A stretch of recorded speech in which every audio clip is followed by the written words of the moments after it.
Welcome to Ecomm Cowboy. This is D2C's daily show where we believe ads are not bad, ignorance is expensive, and the American dream is alive and well on the wild west of the internet. Today, it is Thursday, May 21st, 2026, in the year of our Lord. We're coming to you live and in living color from an undisclosed yet beautiful and now very much summer Austin, Texas location. We're brought to you by Northbeam, Incense, Seguno, Postscript, Rocked, Aftersell, Axon by AppLovin, Proxima, and Universal Ads. And we got a jam-packed show for you today. Oasis app controversy. I have been a lover and watcher and user, I guess, by way of the timeline of the Oasis app.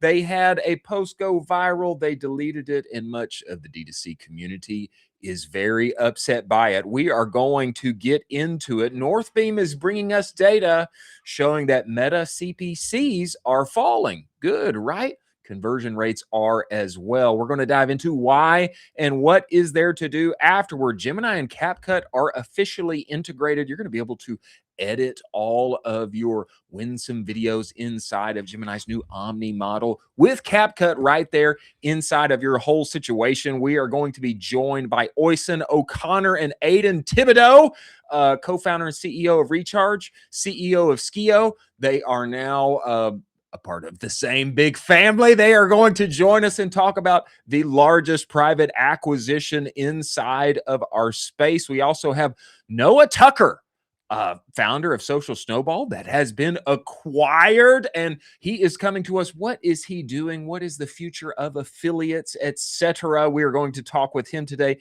In addition to David Candrias of Peachy, he is coming to us as well to talk about the world's best websites. As always, I am joined by my partner in crime, Colin Doherty. Colin, get in here. Get inside this show. Let's go. Let's go. Locked and loaded. Colin Doherty, one-shot Colin Doherty.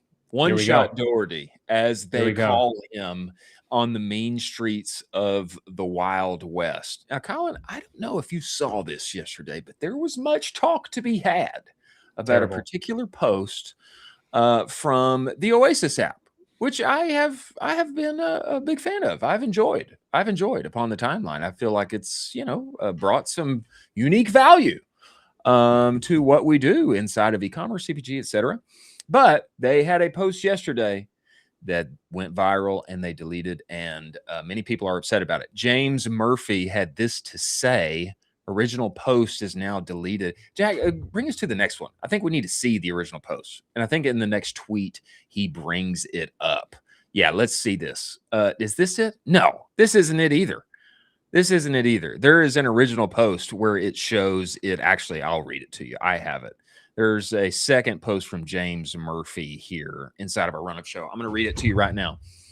This post, well, maybe that's not it either. I'm going to read it to you. This post has 3.5 million views and counting and is totally bogus. Oh, I know why. It was deleted. That's why it was deleted. It was deleted. Yeah. And is totally bogus. The author doesn't know how to read a test result. His cited results in app behind a paywall, I'm on the next tweet, Jack, show Premier protein under the Prop 65 limit for lead. All of them, in fact, meet the safety standard. He doesn't know the difference between ppb in a powder, which is the amount of lead in a kilogram of material, versus dose per serving, which is what all safety levels are set at. There's also blatant typos in carrying over the test result, has mixed up Premier and Ritual readings from the wrong part of the test. You're fine eating your protein shakes. Watch what you fall for on the internet. And he's citing a Consumer Report article here. Now, Scott Hickel of Throne Science also very upset about the same thing. The Oasis Health app has lost every shred of credibility in my book. He says, I've watched them make baseless accusations and delete them multiple times now. If you're going to be a third-party standard, you have to be excellent. What we have here is incompetent fear-mongering for profit. Incompetent fear-mongering for profit. I guess the Oasis Health app is paid. Is that correct? It is. It is paid. Great G had this to say as well. Apparently, Great G, who's supposed to be coming on the show? Great G. Yeah. labtestedfoods.com. He said, we built labtestedfoods.com for a lot of these reasons. No paywall, signups, or account needed. No AI slop decision making. Every product is human vetted and every COA is manually reviewed directly from the company itself. Zero complaints of misrepresentation or fraud. So they had a viral post talking badly about a particular protein shake that was very lowly rated inside of their tester of sorts. I didn't think too much about it, honestly, when I saw it. I was like, okay, well, good to know. Apparently, they silently deleted it thereafter because their findings not accurate. Yeah. I'm going to take the flip side of this, and I actually think this is a good thing in the sense that I want more regulation inside of our space for supplements. I think that it's basically the Wild West, and supplements can kind of just go and sprout up no problem and make baseless claims on, things that are inside of it. What's the actual form functionality if things are a minimal viable dose? So yes, they might have done a misstep here, but I don't think this discounts all of the good that they've done previously. And I think this also is a counter argument that more scrutiny should be done within the supplement space for actually what is true. And so we had to have this viral post go crazy nuclear viral to figure out what is actually true inside of the space itself. And I would love more transparency inside of the supplement space. I appreciate the effort of these types of apps to go viral, these types of apps to trying to provide that. Sometimes they'll make a mistake. Everybody makes mistakes. And I more so appreciate the move towards a better, more transparent supplement space. There were several people in the comments saying like Oasis, it's vibe coded. If you've done it before, you can tell. I don't know anything about that. I mean, I'm not bothered if they vibe coded something. Of course, we all want it to work. I think the point that you're making, like we do need transparency on supplements. It is kind of the Wild West. Like this is a very valid point. This is a very valid point. The part that I think draws the ire and the pitchforks and the fire from the community, I believe, is when you assert yourself, orient yourself, frame yourself as a kind of purity play, like, hey, there's a bunch of bad actors and we're going to expose them. When you do that in any field, when you make a misstep, then people are out to get you. I mean, that's just you do it in politics, you do it in entertainment, in any sphere. When you are a policeman or a whistleblower, not in the negative sense, but just in the sense of, hey, there's bad things happening. We are going to bring light to it, and for the betterment of everyone involved. When you are in that framing, any kind of misstep is going to draw the crowds to come after you and dunk on you for said thing. Totally. I in general, I'm for this in general. What Oasis is after, hey, let's all be healthy. Let's know what we're gonna eat. Let's know what we're wearing on our body. I think that's really positive. But you got to walk the line very, very narrowly, and genuinely, this is why, like, I basically don't like dunking on people that much because I've made mistakes. I've made mistakes, and I know they're not trying to dunk on people necessarily.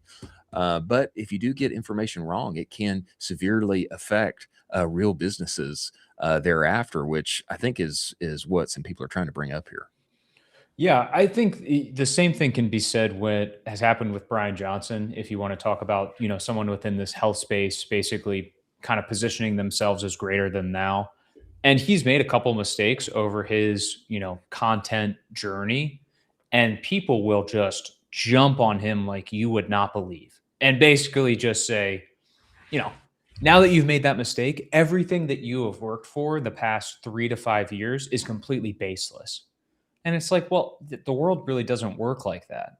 That's not really how this whole thing works. You can just make mistakes and then move forward, having learned from that. That's my goal and my hope here for the Oasis team, is that they just learn from this and they kind of do a double, triple check. But Oasis should stay around. I want more Oasis, actually. I'd rather have copycat versions of Oasis and some more regulation within the actual supplement space. And now, these brands that might have been affected, that might be kind of bad actors within the space itself, now have this opportunity to say, oh, look at you're so dumb. Look at all of what you said for the past year and some change. Crazy. And so they're going to move forward from this. It's all going to be fine. But, an opportunity to dunk on someone's mistake is never the greatest thing in the world. I would say my thought is when you make a mistake, like be bold and repentant for it. Say, hey, we totally blew this one. Something happened inside of our what, say why, and then say that is not correct. And now here's the thing. And I get the point that Scott Hickle is bringing up here, silently deleting. They put something. I get that point. I think just go ahead and say it. Hey, we made a big mistake. Not a small, kind of retraction like happens in newspapers sometimes. Just go ahead and like repost the thing. Say, hey, this is not true. We blew it, and we're moving forward. Mission remains the same. We want Americans to be healthy. We want people to know what they're eating, what they're wearing, how it's going to affect them. And we blew it on this one. And my apologies, and good on you for the correction. We need it, and we're going to get better from here. This is in no way also a death shot to the actual app itself. It's still number 10 on the charts. And it's crazy. There is a reason, is because there's a desperate need for this within the current consumer market because of how things are being labeled and sold to us. We actually need this type of transparency. And so they're going to keep on ticking. This is going to be a little blip, and then they're just going to keep on rolling. 2 months from now, this is going to be a nothing burger for them. And one would think the same for Premier Protein. Jack, I was wrong. You had it correct. The first tweet that you brought up was the right one. That's my mistake. I was wondering why you did that. I repent. We all make mistakes. We all make mistakes, including me. Jack's laughing. Can you bring it up for us, though? Because it does have the original post down there at the bottom. I don't know if everyone can see the graphic. Can you scroll up? You can't scroll up.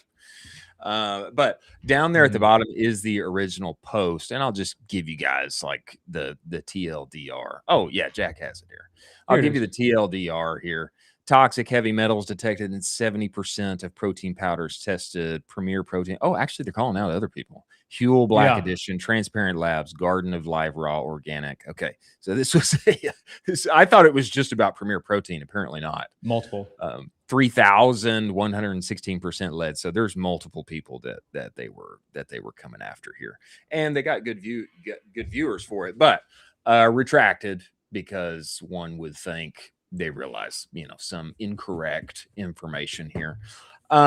Hey, good on for deleting it, but I would say let's do one more and just say, hey, we were wrong about X, X, and X, and let's move forward. Yeah, man, they should do a video of them like consuming the protein powders, just saying it's okay. Their team just being like, sorry, this is so good. I'm eating it dry powder, no water, straight into my mouth. Oh God. Have you ever dry scooped? Have you ever done that? Yeah, I've dry scooped pre-workout. Why would you do that? Not protein, pre-workout. Oof, dry you ever scooping, had that? That's hardcore, man. Yeah, it's great. I'm not a dry scooper. I'm not gonna. Yeah, it makes you feel everything in the world. Does it really? Dry scooping pre-workout? Yeah, it makes you feel like you could conquer the world. Why not just snort it? Anyway. Yeah, option there. Definitely an option there. Definitely an option to snort pre-workout for the Oasis team.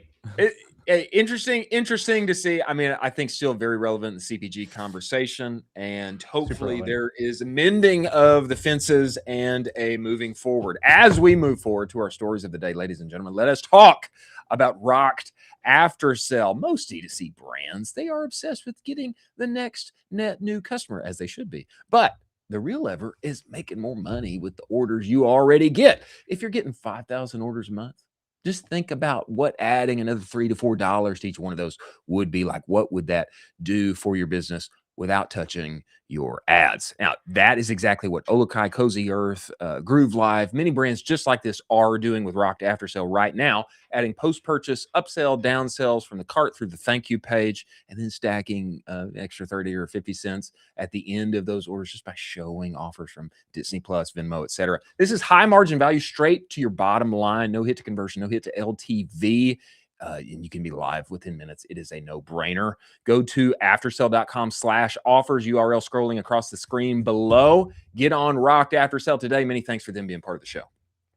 Now, next story here, Northbeam released some very interesting data. One could say this is the Northbeam weather report right here. I love the data. For the week. This data, so incredibly helpful. I will read the tweet, and then Jack, I'd love you to click on these charts. If your meta performance has been falling, they are quote tweeting. They're quote tweeting David Herman here, his considerations as he's sitting in the cafe in Jinju, which was I feel, a very appropriate post.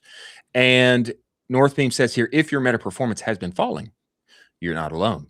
Northbeam data shows meta cost, CPCs, that's cost per click, for those who don't know, hit 12-month lows. That should be good news. 12-month lows, cost per click. Should be great news. Yeah. Should be wonderful news. Like we're Chris, all doing why isn't it great news? We're all doing backflips. But CVRs, conversion rate, slid right alongside them. Cheaper clicks have not equated to better performance. And then I'd love you to show these, Jack, for us here. Yeah, this first graphic here is cost per click and CVR side by side. Cost per click all low, new low at $1.33, but conversion rate has tracked right alongside with it. And then you can see here, this next graphic is meta CPCs reach 12-month lows, and one would suppose, oh, this is CPMs. Yeah, this is alongside CPMs. So very interesting. We all want low CPMs. We all want low cost per clicks. But if conversion rate goes down along with them, we end up in the same spot. Everybody's hurting at the end of the day. And my thought here is that this means maybe I'm getting more traffic, or I'm getting the same traffic, but it ain't quality traffic. Is that fair? What's your read on this, Colin? I mean, so I talked to an agency owner this morning about exactly this data, and I wanted to hear from his read about it. And basically he said, this is why we're pushing so many customers to CTV. This is why. This is the direct correlation to, we have to diversify our customers as they're scaling outside of these current thresholds, and Meta just can't support it anymore. And you have to diversify at this point. There are multiple retweets of this Northbeam tweet by agency owners as well, some that are great friends of the show, that basically said exactly what I'm saying to you right now, which is you have to diversify off of Meta because it is becoming a less effective platform. 10 months from now, Meta is going to keep becoming less effective than it is today. You think so? 2 years from now, Meta is going to become less effective than it is today. Oh, say it ain't so, Cole. Right now is the cheapest CPMs Meta will ever have, in my opinion. In my opinion, will be the cheapest CPMs.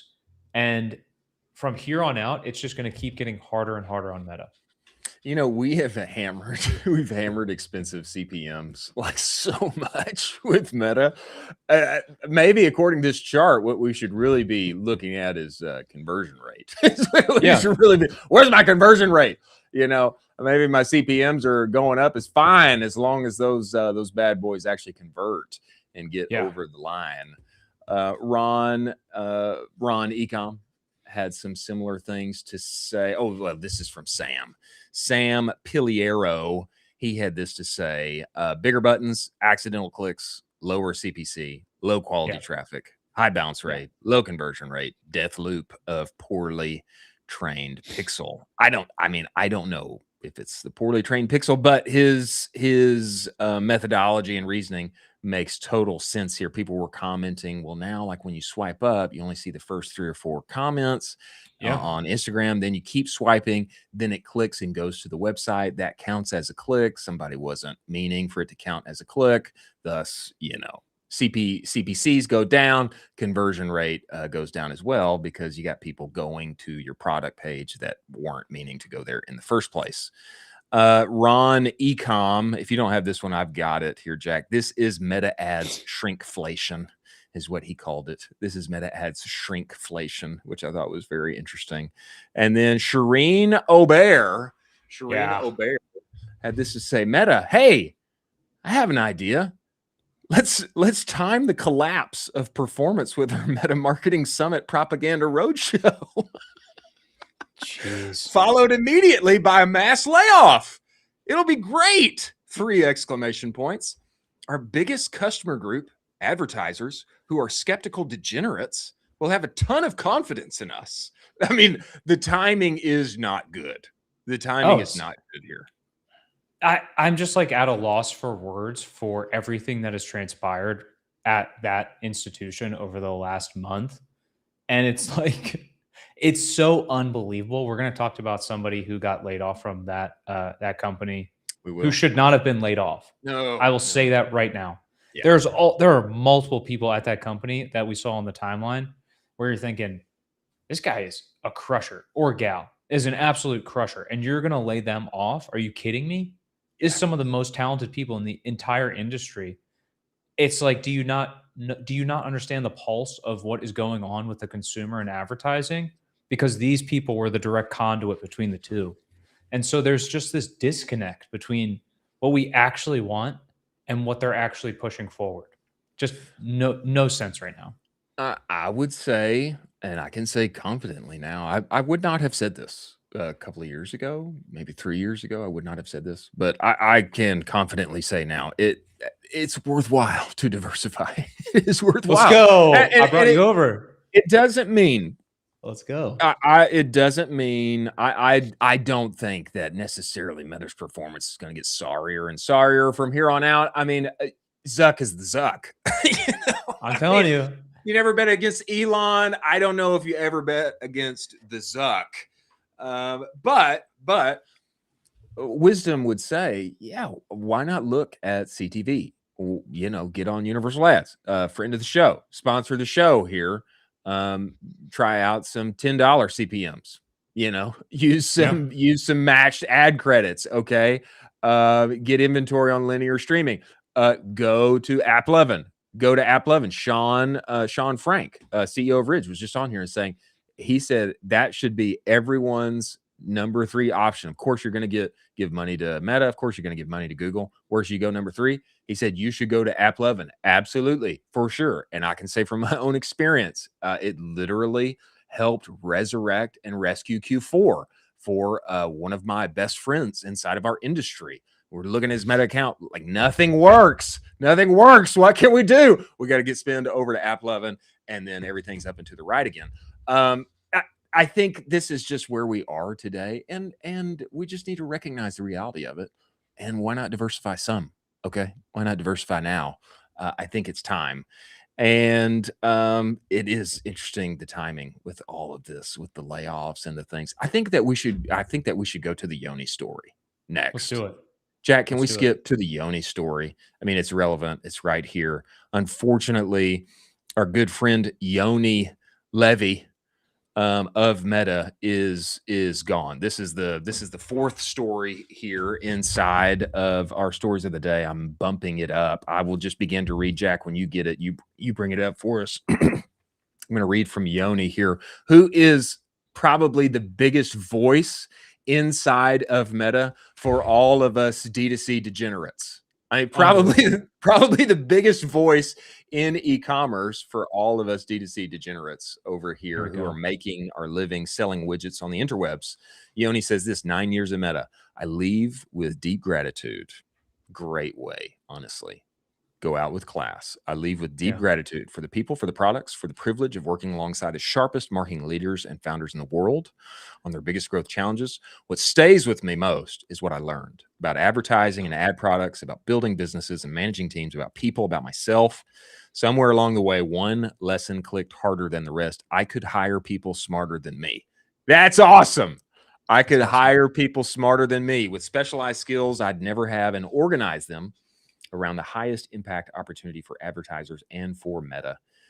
Executing on that one insight unlocks so much. Stronger teams, new performance advertising playbooks adopted globally, measurement businesses could confidently act on, sharper performance testing, better results for the brands we served.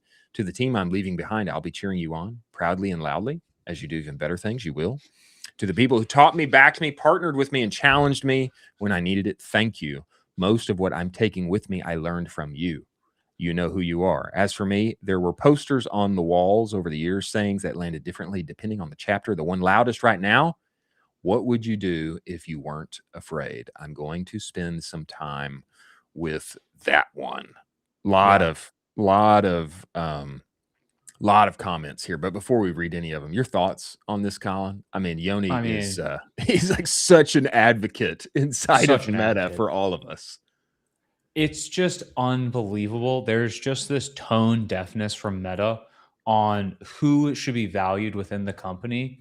Yoni is one of those people where he should have been valued, and he was actually the conduit between everything that the D2C community actually wants to happen and the changes that actually want to be taking place within the D2C community between him and Meta. He was that guy, and it's unbelievable to see this. I will say this. I hope he got an absolute bag and a half. I hope he's chilling. I hope he has an absolute bag and a half, one. And number two, he's going to go anywhere he wants to go, by the way. His resume is unbelievable. He can go wherever he wants to go.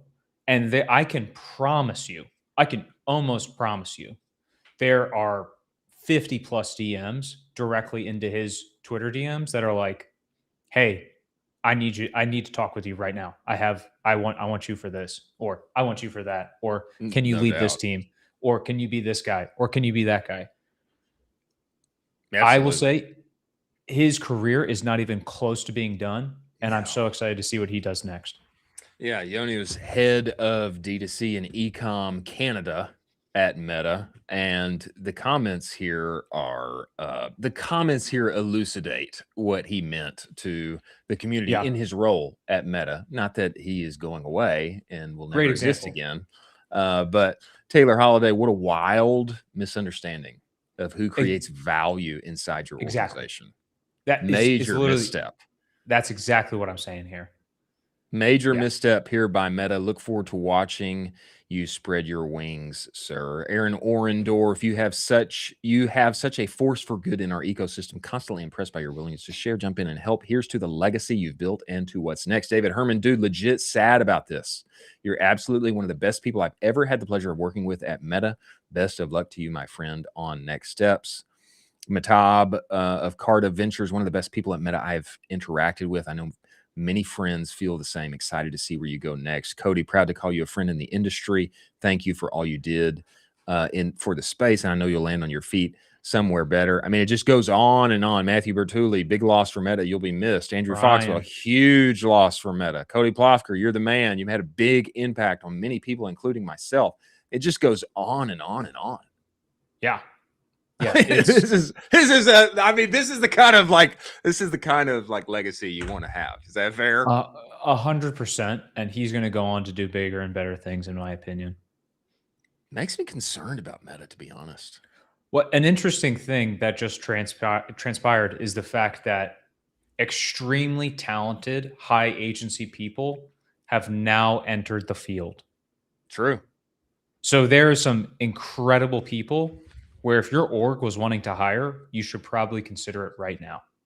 Definitely. Because Meta just got rid of 10% of their people. All of those people, probably gamers. Yeah, we know Yoni is for sure. For sure. You're not going to be able to get Yoni. I'm going to be so honest with you. If you're listening, you're not going to be able to get him. Just give up now. Yeah.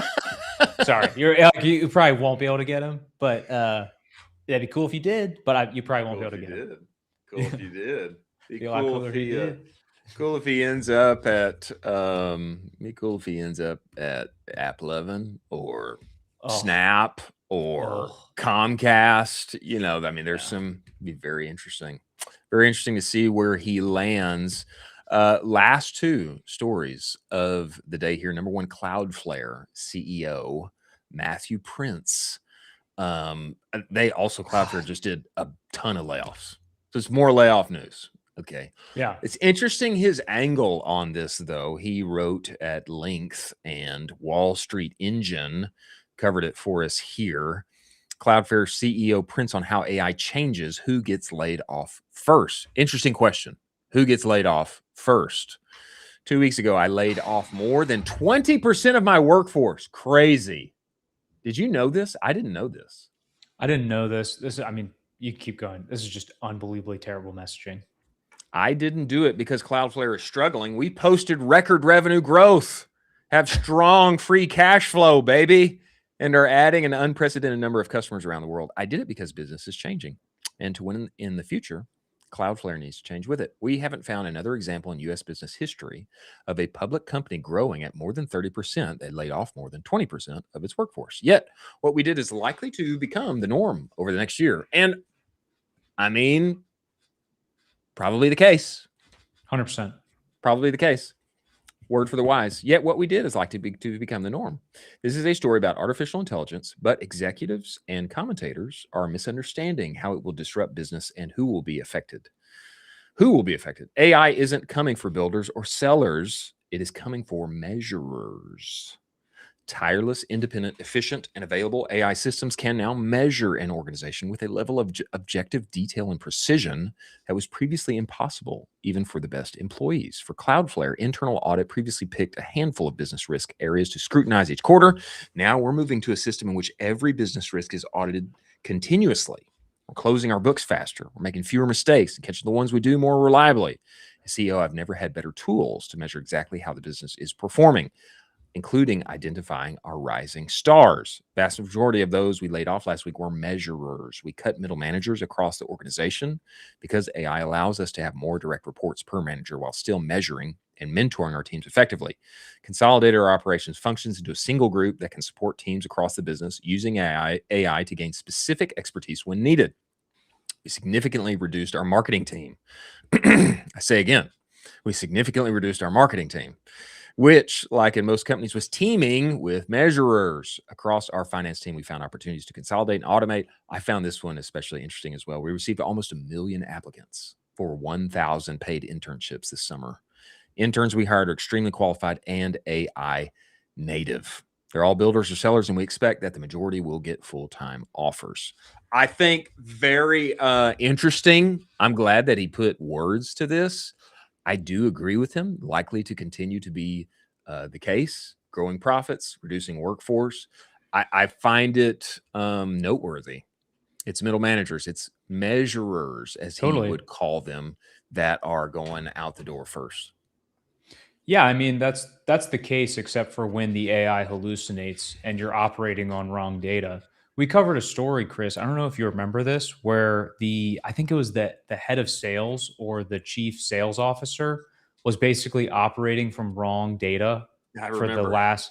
Yeah, you remember that, where it was either operating and they're like, it was posted to Reddit, and he was like, I don't know what we do from here because we've been operating from wrong data for the past 6 months. Ugh. And I can't really just tell our CEO that because it changes the entire org.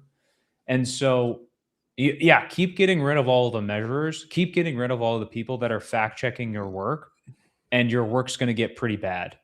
And so we are entering this next phase where people are just trusting. They're just trusting the output and not double checking it. And the thing is, Cloudflare is public, and so they really can't get a lot of this data wrong, but I think they will as a result of this type of layoff. I think it's insightful for those who have positions in organizations now that they want to keep. I think it's insightful. Like, how should I be framing myself with my managers, with my bosses? Like, what should I be doing? Like, how can I position myself? I mean, the fact is that inside companies, there's always politics. There's optics and there's politics. I mean, it's a huge part of keeping your job. There's a video I saw the other week where it was like, here's a video breakdown on the unethical way to stay employed at your company by being the AI gremlin.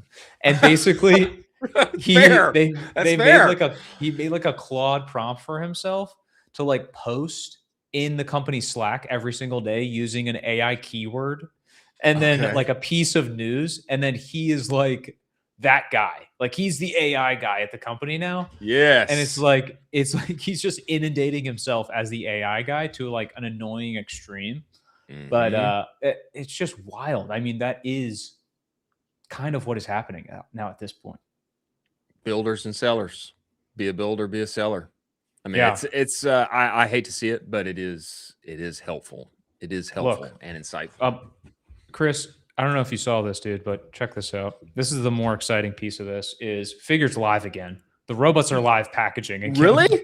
They're live right now. Packaging again? They're packaging 100. Is this a competition this time? No, it's just Bob ripping it. 191 hours, over 200,000 packages. Bob, isn't this like the best thing ever? I'm like, I love this. This is Truman Show. This is Truman Show awesome. Brand here, and everybody should take note of this. I think everybody should take note of this because there's something compelling about this. It's interesting. They're using AI. There's something compelling about it. I honestly did not know that this Helix robot from Figure, I did not know that it existed prior to this live stream. The only robotics I hear about are from Tesla, and every now and again there's like somebody else. But I did not know. Package ticker. Yeah, and look at the ticker. It's 240,000 now. It just keeps going up though. He keeps going. He keeps ripping them. Yeah, he's awesome. I want to talk to Bob. He is awesome. I want to talk to Bob too. Last story of our stories of the day: CapCut is partnering officially with Gemini. Now, I thought this meant that Gemini would be inside of CapCut, but it's the other way around from what I can tell from this post. CapCut is partnering with Gemini app. Soon, users will be able to edit images and videos directly within the Gemini app using CapCut's advanced creative and editing capabilities. As creative workflows become more connected and seamless, we believe the future of creation will be more conversational, intuitive, and intelligently integrated across tools and experiences. This is just the beginning. What I find interesting about this is that everybody else has been integrating inside of CapCut. Hey, totally. Here you go. Operate here. You can use this model. You can use that model. And this one, like Google is really like, no, we're the big dog here. Like you come inside of ours. We've got Omni. You don't. Okay. Omni's not available inside the CapCut app. You're available inside of our app. And I think it's really smart. I think it's really smart because of how Gemini is winning the Gen AI traffic war, which I think we covered yesterday. It's either we covered it yesterday or we're going to cover it today. I think we covered it yesterday. Yeah, I think you're right. Because of the way Gemini is continuing to win here inside of their app, I think it's smart. Yeah. No, you come inside our app. I think this is very smart of them, and I'm excited to see how this plays out. Look, here's the deal. I only am excited about this if One Shot Darty gets a one-shot prompt for a CapCut edit. That's all I care about. If I gotta stay inside of Gemini and tinker around and do 15 different little no tinkering. None. Then it's not a cool update. And I'll say that it's not a cool update if I have to do all this little, it's like, cool, I got to learn this thing again. One Shot Darty wants to be out. Give me a one-shot prompt and then hook this whole thing up to my MCP and let's rock. Well, I can see that. I can see that happening for you. I hope it happens for you. I hope it happens for you. I want to test it out, even if there's a few dinking and dunkings to be had, a little tinkering to be had. I will still be very interested. Now, we have Aidan Thibodeaux and Oisin O'Connor coming to us, who are infamous now, largest private acquisition inside of our space. They are coming here to talk about this and talk about the future of what they are bringing to D2C subscriptions, all of the things. I believe Aidan is here. Jack, is that correct? But maybe not Oisin. Is that they're here? Are they both here? Both of them are here. We must Let's bring go. them inside of the show. But before they do, ladies and gentlemen, just before they do, let's talk about Northbeam. If you are inside of your ads manager all day, every day, you know the problem. Every platform takes credit, don't they? And it's a headache. Your dashboard tells a different story. Meta says this ROAS. TikTok says, yeah, those conversions are mine. And Shopify says 500K in revenue, 200K spent. Which one's lying? Maybe all of them. Hard to say. Northbeam fixes this with their own proprietary data, starting from the actual purchase, then rebuilding the customer journey from real orders, real clicks, and real verified ad views. Then they push that measurement. They push it back into the ad platforms. So optimization runs on what's actually driving your revenue, not what the platforms assume is driving your revenue. Start measuring what was previously unmeasurable. Go to northbeam.io and book your demo today. Many thanks for Northbeam being part of the show. Now, we have the two main men of the largest acquisition in D2C tech in our space ever, the one and only Oisin O'Connor and Aidan Thibodeaux of Recharge and Skio. We must bring these CEOs inside of the show right now. Get in here.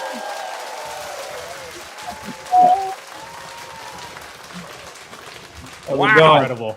Wow. And this conversation has been a long time coming, gentlemen. We appreciate you making the time to join us. Thanks for coming.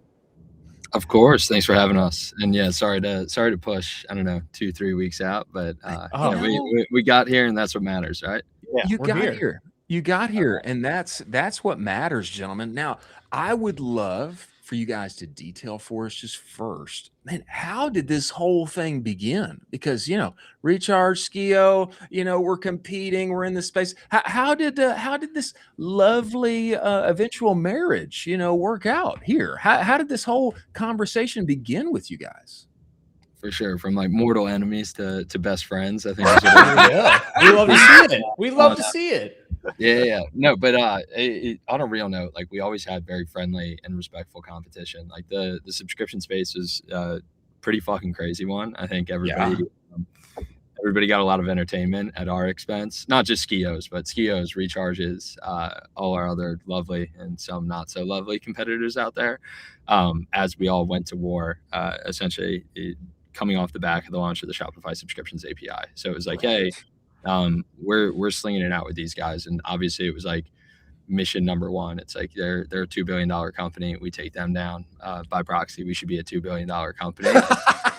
So it was like, how do we get there? And how did this whole thing happen? So it was like obviously crazy period of like rapid growth for Skio.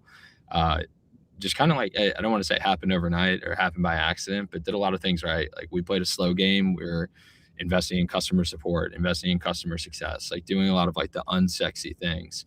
And then this kind of opportunity came up, and it wasn't initially like, hey, let's go to Recharge. Like obviously they hit us up when we were a much smaller company. They're like, hey, how much is it going to take for you guys to go away?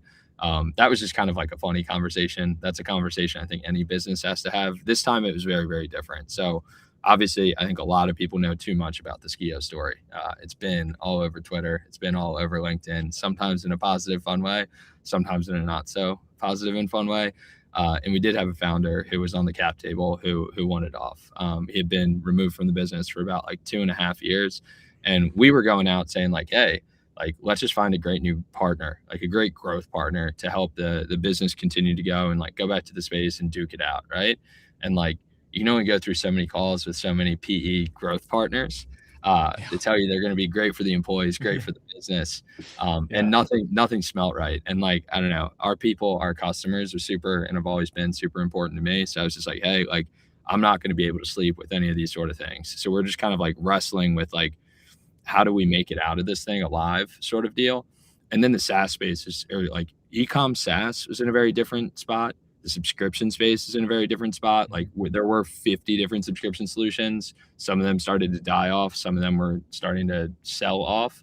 And we were looking at it and we were just like, what makes sense for us here? Like taking on one of these partners, doing a deal with the devil. Is that actually going to allow us to continue to compete with like the big guns over at Recharge, Order Groove, like a lot of like the legacy tools, like that sort of stuff. And we were like, hey, probably not. And then I think kind of like almost in what feels like a movie style ending right now, we were just like, God damn it. Like we're going to sign these papers and I'm going to hate my we got an email from these guys being like, yo, like we should talk. And I was like, yo, like, okay. Like I didn't really like, not expected to go anywhere, but had no idea what that conversation would be like. I flew out to Santa Monica, which is where I'm sitting right now. We just had our matching phone booths built last week. Love it. With them. And Oisin and I just ended up jamming for, I think it was like an hour. There's 2 hours. We ended up ripping like a 4-hour walk, and not so much saying like, hey, well, I should recharge by Skio, but like, Aidan, like, dude, you guys have built something awesome. Like, where do you see the space going? And I throw it right back at him. I was like, where do you guys see the space going? And crazy amount of similarity between the two of us. And just like AI is in the background for both companies. And we're just like, hey, what does subscriptions actually look like in the next 3 years? And I think a lot of his ideas and a lot of my ideas were very similar. We're just like, dude, instead of like, I don't know, instead of us building a feature, them building a feature, our customers being like, if you don't build that feature, we're going to churn. It would be a whole lot easier to just try to put our resources together and just build something that's going to be really, really fucking awesome for the merchants. And like, that was the thing, is like, they're customer obsessed, we're customer obsessed. And ultimately there was an opportunity to do something here where it was like, let's do something that's really good for Skio's customers, Skio's employees, but let's also do something that's like better for the space holistically, which is like, you haven't really seen consolidation at this level. That's why it's the biggest acquisition ever. There's an opportunity for us to like show up and do something very, very cool at a time of reinvention for, I think, everybody in the space. I love That's it. incredible. Yeah. I mean, that's unbelievable. Chris knows that I get on my soapbox, and I think the future of D2C is subscription. I think it is the most powerful driving force that we have right now in all of D2C. You have Groons, you have Create Gummies, you have Marsmen, all of these kind of amazing brands that are now pushing subscription very aggressively. What does kind of success look like from a year from now for you guys after you've had this beautiful marriage together? I mean, you've combined two beautiful companies. What does this look like a year from now, where if it's super successful? For sure. Shane, I'll take a stab, and then totally. You can pop do all on the with questions. I'm cool. share. Yeah. No, I think the big thing right now is like we said, it's like merchants, and it's like making sure we listen to them. So like at first, like probably as like two gigantic tech nerds, we approached that a little bit too much from like, what features are we going to build next? And like, what sort of shit are we going to do? But ultimately, like the biggest thing is like making sure that we continue to listen to merchants and build exactly what they want and show up for them exactly what we want. Yeah. And like, we'll touch on that a little bit today, but probably can't go too much into detail. But like there were not as much like backlash as I think either one of us expected. Like we thought merchants like might be angry, might throw fits, anything like that. They were just like, hey, we just want to know, like, you guys have both done a great job supporting us. Like our business is going to be safe and taken care of. So we had to like quickly get on a bunch of calls, and I put out that like 18-month guarantee, which is just like, hey, not a feature, not what we thought we'd be working on in the first 2 weeks of like following the acquisition. But it was something our merchants, like, we listened, they told us we needed, and we got it out there. So shit like that. So what happens a year from now is just our merchants feel heard. Our merchants are like, hey, these guys didn't lose what made them great in the first place. They continue to listen to us. They continue to deliver on not just the best features, but like both of our companies have built a reputation for delivering the highest quality features and the highest quality experiences. The big one in the background is like, brought it up, and it's all anybody talks about. I think we were looking at a robot packages before we jumped on. It's like AI, and it's in a, like, I'll call it out. Like, we have the best data set in the room right now. So it's like, love it. Like, you guys could jump on and Claude code some of our features right now. That's great. Nobody's going to be able to compete with our data. And you just called out Grooms, Create, like, 2 out of those 3 are sitting on us right now, including most of the other like biggest and best and fastest growing brands like Dose, Neuro. These guys have a lot of the legacy brands like Oats Overnight that we could never convince to come over to Skio. Now we're going to be able to put together the best infrastructure. But like, I think the future is going to be all about like services. It's going to be services enabled by data. So it's going to be showing people, hey, like, is my business doing good? Not just like comparing that to some dude or somebody's like edited Twitter screenshot, one of those like broccoli hair kids that's like claiming to like that's not real. These businesses are like, dude, how are other green powders doing? Like, what are their subscription save rates looking like? And we're going to be able to deliver that to them in a way that helps them continue to grow. That means that we nailed it a year down the road. Oh yeah. And I would double like what Aidan says. Like, one, you know, when we first heard of the Skio opportunity earlier this year, like, that was not on my bingo card reader. You know, like, Recharge was doing great. We were growing really fast. But when we met the Skio team, it was just like we had this shared vision for the space, and it felt like we're at this like crazy like inflection point where we're like, we both got it. We're like, okay, software is going to get commoditized more and more over time. What people really want is they want an amazing partner of like, how do I retain my customers, right? And we realize like that amazing partner is going to have like the best data, and then it's going to have the best team on top of it to be your partner and advise you on like, hey, how do I grow my business, right? And we all see it. Like D2C brands are stretched really thin. They're doing a million things, and they just like want those partners to help them get to the next level. And so like now it's like us coming together. It's like we have like 80% of the data out there, right? Crazy. We have over 100 million shoppers in the United States. We have data on, right, of like how they're consuming and buying subscriptions, right? So I'm just really excited now that, you know, the last 2 weeks have been crazy bringing two companies together, and we're still working on that. But I'm excited with Aidan and I are just like, how do we crush the future in this AI world and being the best retention partner and use this kind of data set and also this amazing culture that we both have of like merchant first. How do we take care of our merchants? You know, Oisin, I was surprised when I heard this. I just thought, man, this guy, surely he's just got it out for Aidan, and he's gonna crush Aidan like a bug. You know, I mean, man, this makes so much sense. And I think what you said about, you know, software space changing. And the melding of software and service being more and more relevant and necessary, I think is totally the case. And you know, a lot of times I've found on the buyer side, on the brand side, you know, at the end of the day, I kind of just want to like. Of course, the tech's got to be there. I mean, it's got to be there. But I mainly just want to like the person that I'm talking to and working with. You know, and I find that really compelling that you bring this up. Well, I mean, like the tools are going to matter less and the people matter more, right? It's like, this is my partner, right? And like, that's so, but I also like, we always had a good, healthy competition, but I would say of like all the solutions out there, like I always deeply respected the Skio team.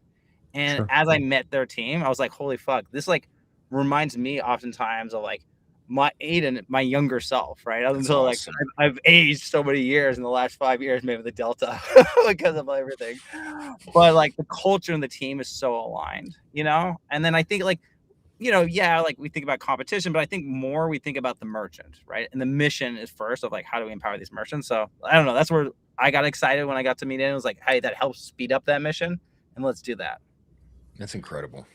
I mean, Oisin, you have been in this space for forever. You are 10 plus years in this space. How have you seen D2C and e-commerce change over those 10 years? Because that is historic. I would consider you one of the first OGs within the space. I would put you right there with kind of Toby, all of the OGs in the space. How have you seen this thing evolve? I mean, look, it's evolved a shitload, right? Like when I started working with Shopify, like they were like 120 people, right? Crazy. You know, and like D2C wasn't a thing really. It was kind of like all these weird companies on there, you know. And I remember like the largest merchant on Shopify at points, I think it was like Chubby's, and it was like 10 million, you know. Yeah. Wow. That was like the largest merchant. Like, it would take them down, right? And so like I think like the thing that I've realized is like, and I think why we've constantly been successful is like we're willing to like reinvent ourselves for every phase and grind it out and do the hard things, right? And always have that like that North Star of like what doesn't change, which is like we're here to empower merchants. We're really to help these entrepreneurs and builders build great businesses.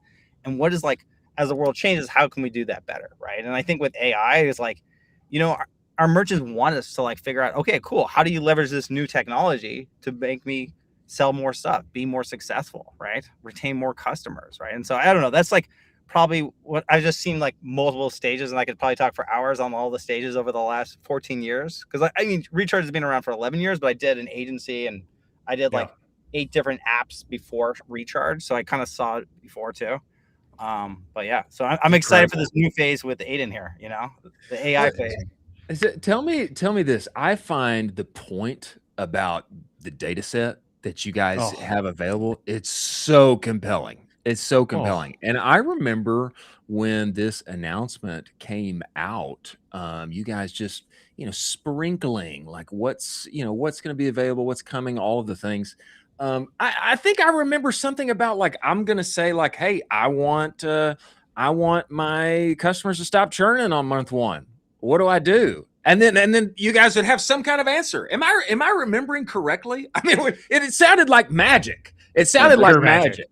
That's the dream. And that's exactly what we're trying to do here. It's like what we found is like essentially as more and more of this like rolled out and the requests came in, merchants wanted to see exactly what you just asked for there. And we were like, hey, we actually don't have the data at our disposal. And they were like, well, just look at everybody else's like cancel rate. Look at why they're canceling between order number 1 and order number 2, and kind of take this and apply those insights to my account. But what we found is like, even between like supplement accounts, that's way too broad of a category. Like the way those subscribers subscribe is going to be completely different. So what we found is like, hey, we actually need tons and tons of data to start to inform these things. And when we do that, like, yeah, we're gonna start high level, because there's no point in like jumping into the more nuanced shit. And like what you're describing, we call a magic trick.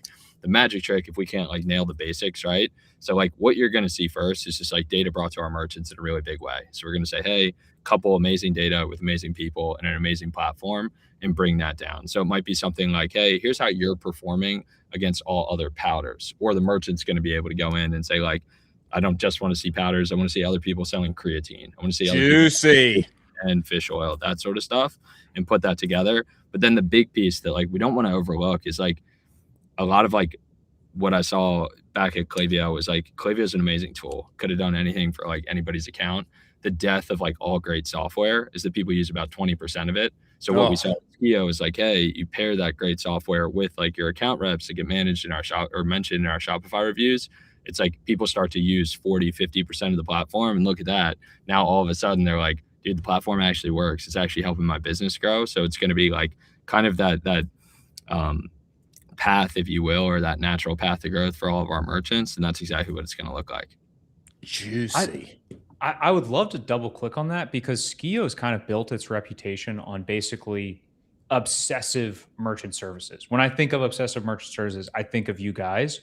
What's the secret sauce there? Because every software company wants that reputation, and you guys just nailed it out of the gate and then maintained it.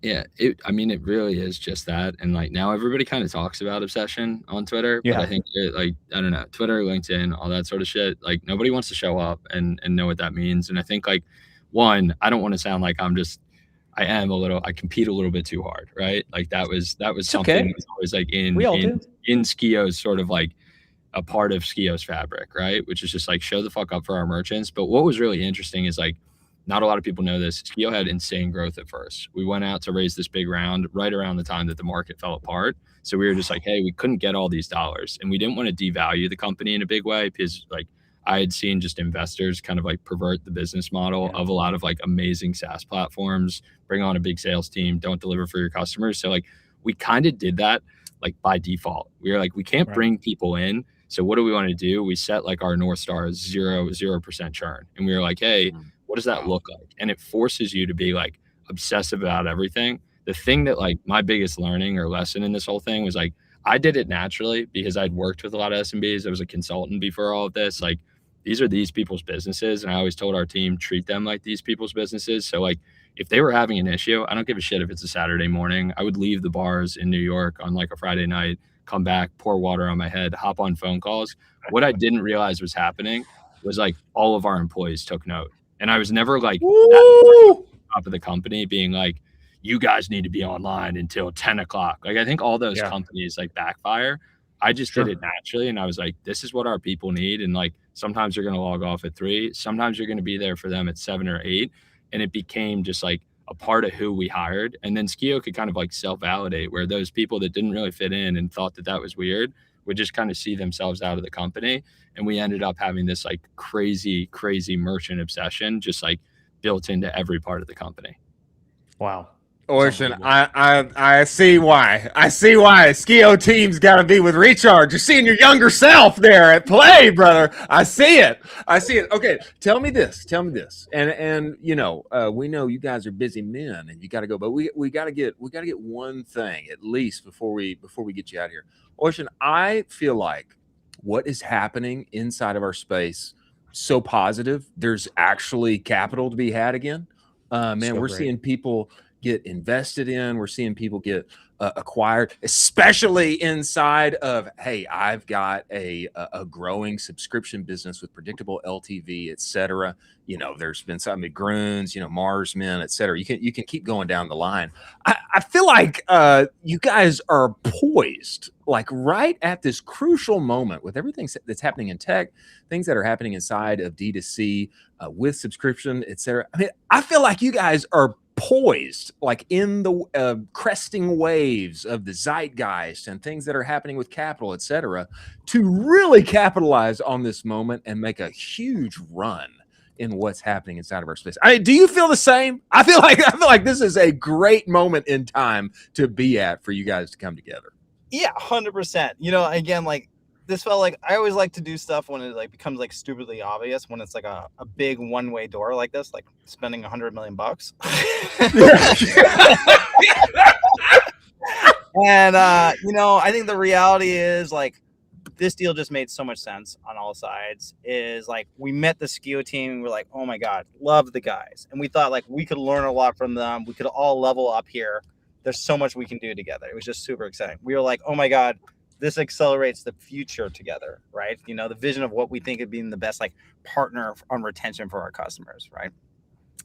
But 3 is like, it's like obvious to both Aidan and I, like, is that it's like pretty simple. Is like as cost of acquisition just keeps on going up, is the only companies that win are the ones with the highest LTV, right? Oof. It's that simple. It's like you watch TV. There's only like 5 types of companies that sell shit on TV. It's like CPG. It's like insurance companies, car companies, alcohol companies. It's like very actually focused, right? And I think our bet was like, hey, when you think about e-commerce 5-10 years down the line, it's actually going to be less variety, unfortunately, because I think the companies with the highest LTV will just pay the most for acquisition and they will just dominate the channel, right? And I think that's why we see subscriptions winning out. And like, if I was like, everyone in the space is always like, hey, if I'm going to start a new company, I got to start a subscription company, because they fundamentally realize that LTV to CAC equation, so. Bars. I totally agree. Bars. Gentlemen, we appreciate you for coming to join us and giving us details on the largest acquisition inside of our space. And we are excited to follow along and see all the things to come. And here's to Team Recharge and Team Skio being a part of Team Recharge right now. Thanks for joining us. Let's go. Take care, guys. Thanks so much.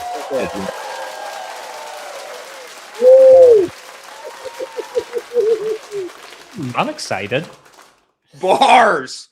I'm excited. Aidan was breathing fire. He had fire coming out of him. Dragon. You want to talk about customer service? I'm going to drag myself out of the bar on Friday night. I'm going to pour water on my head. I'm going to talk to my clients what they need. Bars, breathing fire. I love it. Man, that is it's really compelling. And honestly, I'd like to see more of this. More of this. Recharge, so established.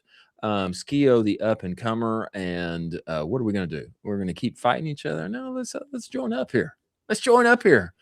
Come on, let's be on the same team and let's dominate this unique moment that we have the vast majority of data for inside of the ever-changingness of AI and what's happening in the D2C space to capitalize and make the most out of the subscription era in e-commerce. It's exciting. Super exciting. I mean, now they are just an absolute behemoth of a subscription company now. And it's going to be really exciting to see what they developed over, the future in the coming months. Wow. Good on them. Incredible and exciting. And we have Noah Tucker coming to us. Let's go. Very soon. Founder, Social Snowball, acquired. Where is he? He may be trekking across Europe. He may be in Tahiti. Who knows? He may be sipping Mai Tais outside of Bali. Not sure. We're going to catch up with him and see what is going on and get his thoughts and opinions on what is happening among creators and affiliates where he has lived and worked and built for many years now. Before he comes, ladies and gentlemen, let us talk about incense. Don't we all want better ads? Yeah, we do. We all want better ads made by real humans that allow us to grow. But you know that, this process is so disjointed. It's so disjointed. Finding the right creators, manually negotiating usage rights, etc. It is a headache. That is why Incense exists. It is the all-in-one UGC and influencer marketing platform that actually makes creative, scalable, vetted creator marketplace, automated influencer outreach, built-in campaign management, get content delivered in as little as 14 days. So much better than finding a rando TikTok and hoping it changes the trajectory of your business. Go get the UGC Playbook 2.0. It is available at the URL scrolling across the screen. Spoiler alert, Andromeda is a good thing. The path forward is modular UGC. Go to incense.pro, test drive that platform for free. Tell them Colin I sent you many thanks for them being part of the show. Before Noah comes, I think it is relevant, especially because we talked about it this morning. Apparently, Oasis has responded. I'd like to read this here. Let's see. Thank you for sharing. I can't read this. I think it's too far away from the screen for me. Thank you for sharing this information. As a community-backed, transparent platform, being called out for errors is very important to us, that we can, so that we can fix them. You are correct. A calculation error multiplied each per serving value by an added factor, which inflated every containment number in that post. Premier's actual lead sample is, et cetera, et cetera. Colin, can you read this for us? I can't see it. Sure. Yeah, we've corrected the listing and, can't keep moving. We corrected the listing and logged every place the error occurred. We're adding in an extra step of review before listing any reports so this doesn't happen again. Our mission is to inform our community, not to scare anyone. Worth mentioning that none of our test results or data are hidden behind a paywall. All testing has always been free to access. Perfect response here. Yeah, Perfect response here. Great this response. is exactly what we asked for them. It's great. I don't know if there was much, like, oh, I'm so sorry, but I mean, it probably doesn't need to be. They issued the statement, the correction. Worthwhile to leave it up? I don't know. Maybe sometimes there's credence to leaving the old post up, Sure. But probably good to get rid of it. It's a blip. It's a blip. I think all of this is going to be over by tomorrow. Timeline moves fast. There's a lot of news that happens every single day. I mean, there's multiple wars going on the earth. There's a lot of news that happens every day. But as entrepreneurs upon the interwebs, we do need to be locked in. We do need to be locked in because our livelihoods depends on the ever-changedness of the internet. And so that's why we are here for you every day and in every way to cover it all and be game on when it is time to be. The great thing about working on this show is that every day is game day. That's kind of how I feel. Now, we have founder of Social Snowball, Noah Tucker, the one and only, coming to us now, built an incredible tool for the affiliate space, has been acquired. And one would hope that he has trekked across the earth a little bit. I'd like to know actually about his travels. One would also hope that he got the giantest bag on earth for what he has built. And he comes to us right now. Everybody, welcome to the show, Noah Tucker. Get inside of here, Noah. Get in here, brother. There he is. Bro. I'm smiling so hard. Are you in Ibiza? Where are you calling in from? What's going on? I'm in LA. In LA. Okay. One, a little less exotic than Tahiti, but we'll take it. We'll take it. Yeah, Noah. 100%. Brother, you have got to tell us, man. Give us a little background. For those who don't know, man. Give us process on building Social Snowball, getting to the acquisition. And then now, what have you been doing and where have you been? I hope you took some time off. I hope you've been trekking around the earth a little bit. Give us a little backstory on everything that's happened this far. It's funny, actually, because I built Social Snowball while working remote and traveling a ton. I did, yeah. So I actually built Social Snowball out of many different countries all over the world. And the first thing that I did when I sold it is bought a house and stopped traveling. Let's go. I did the opposite. Yeah. That's hilarious. But I mean, honestly, I did take a tiny bit of time off, like a week or something, but I'm still on. I'm still on board. There's there's a lot more work to do. So I'm still here making stuff happen. There's things to be done. There's things to be done, man. That's incredible. One of the common things that I would say you've got to have a lot of thoughts about, I would imagine, man, we keep hearing it again and again, Noah, people referring to the Hudson method, Hudson being a founder of Comfort, and deploying an army of creators and affiliates and all of the things to create a blitzkrieg on social media to sell your various wares. I mean, Noah, give us your thoughts on this. I mean, this seems to be like probably the path forward. This is what's happening now. This is what brands are doing. They're diversifying so hard off of just paid ads now. So, I mean, Hudson executed this and continues to execute this on an absolutely disgusting level. But we have 3,000 brands on Social Snowball. This is something that brands are doing. They're taking it seriously. Yeah. I see Groons behind that cowboy hat. They're a customer of ours. They have a crazy social strategy, influencer strategy. Brands are doing this. They're treating influencers as a performance channel. It's not just a way to build brand awareness and then retarget those people with paid ads and then try to drive sales later on. The influencers are driving the sales themselves. That's the shift. And the brands that are on top of it, Comfort, Groons, they're the ones we're talking about every day. They're the ones that are crushing. I love it. So we recently had Jordan West on the show, and he was talking about partnership ads, and he made the bold statement that he said basically 100% of your ads should be partnership ads. He did say that. Do you agree with that? Do you think brands should just blanket partnership ads throughout the whole entire ad manager and just rock and roll with it? Or how are you thinking about that?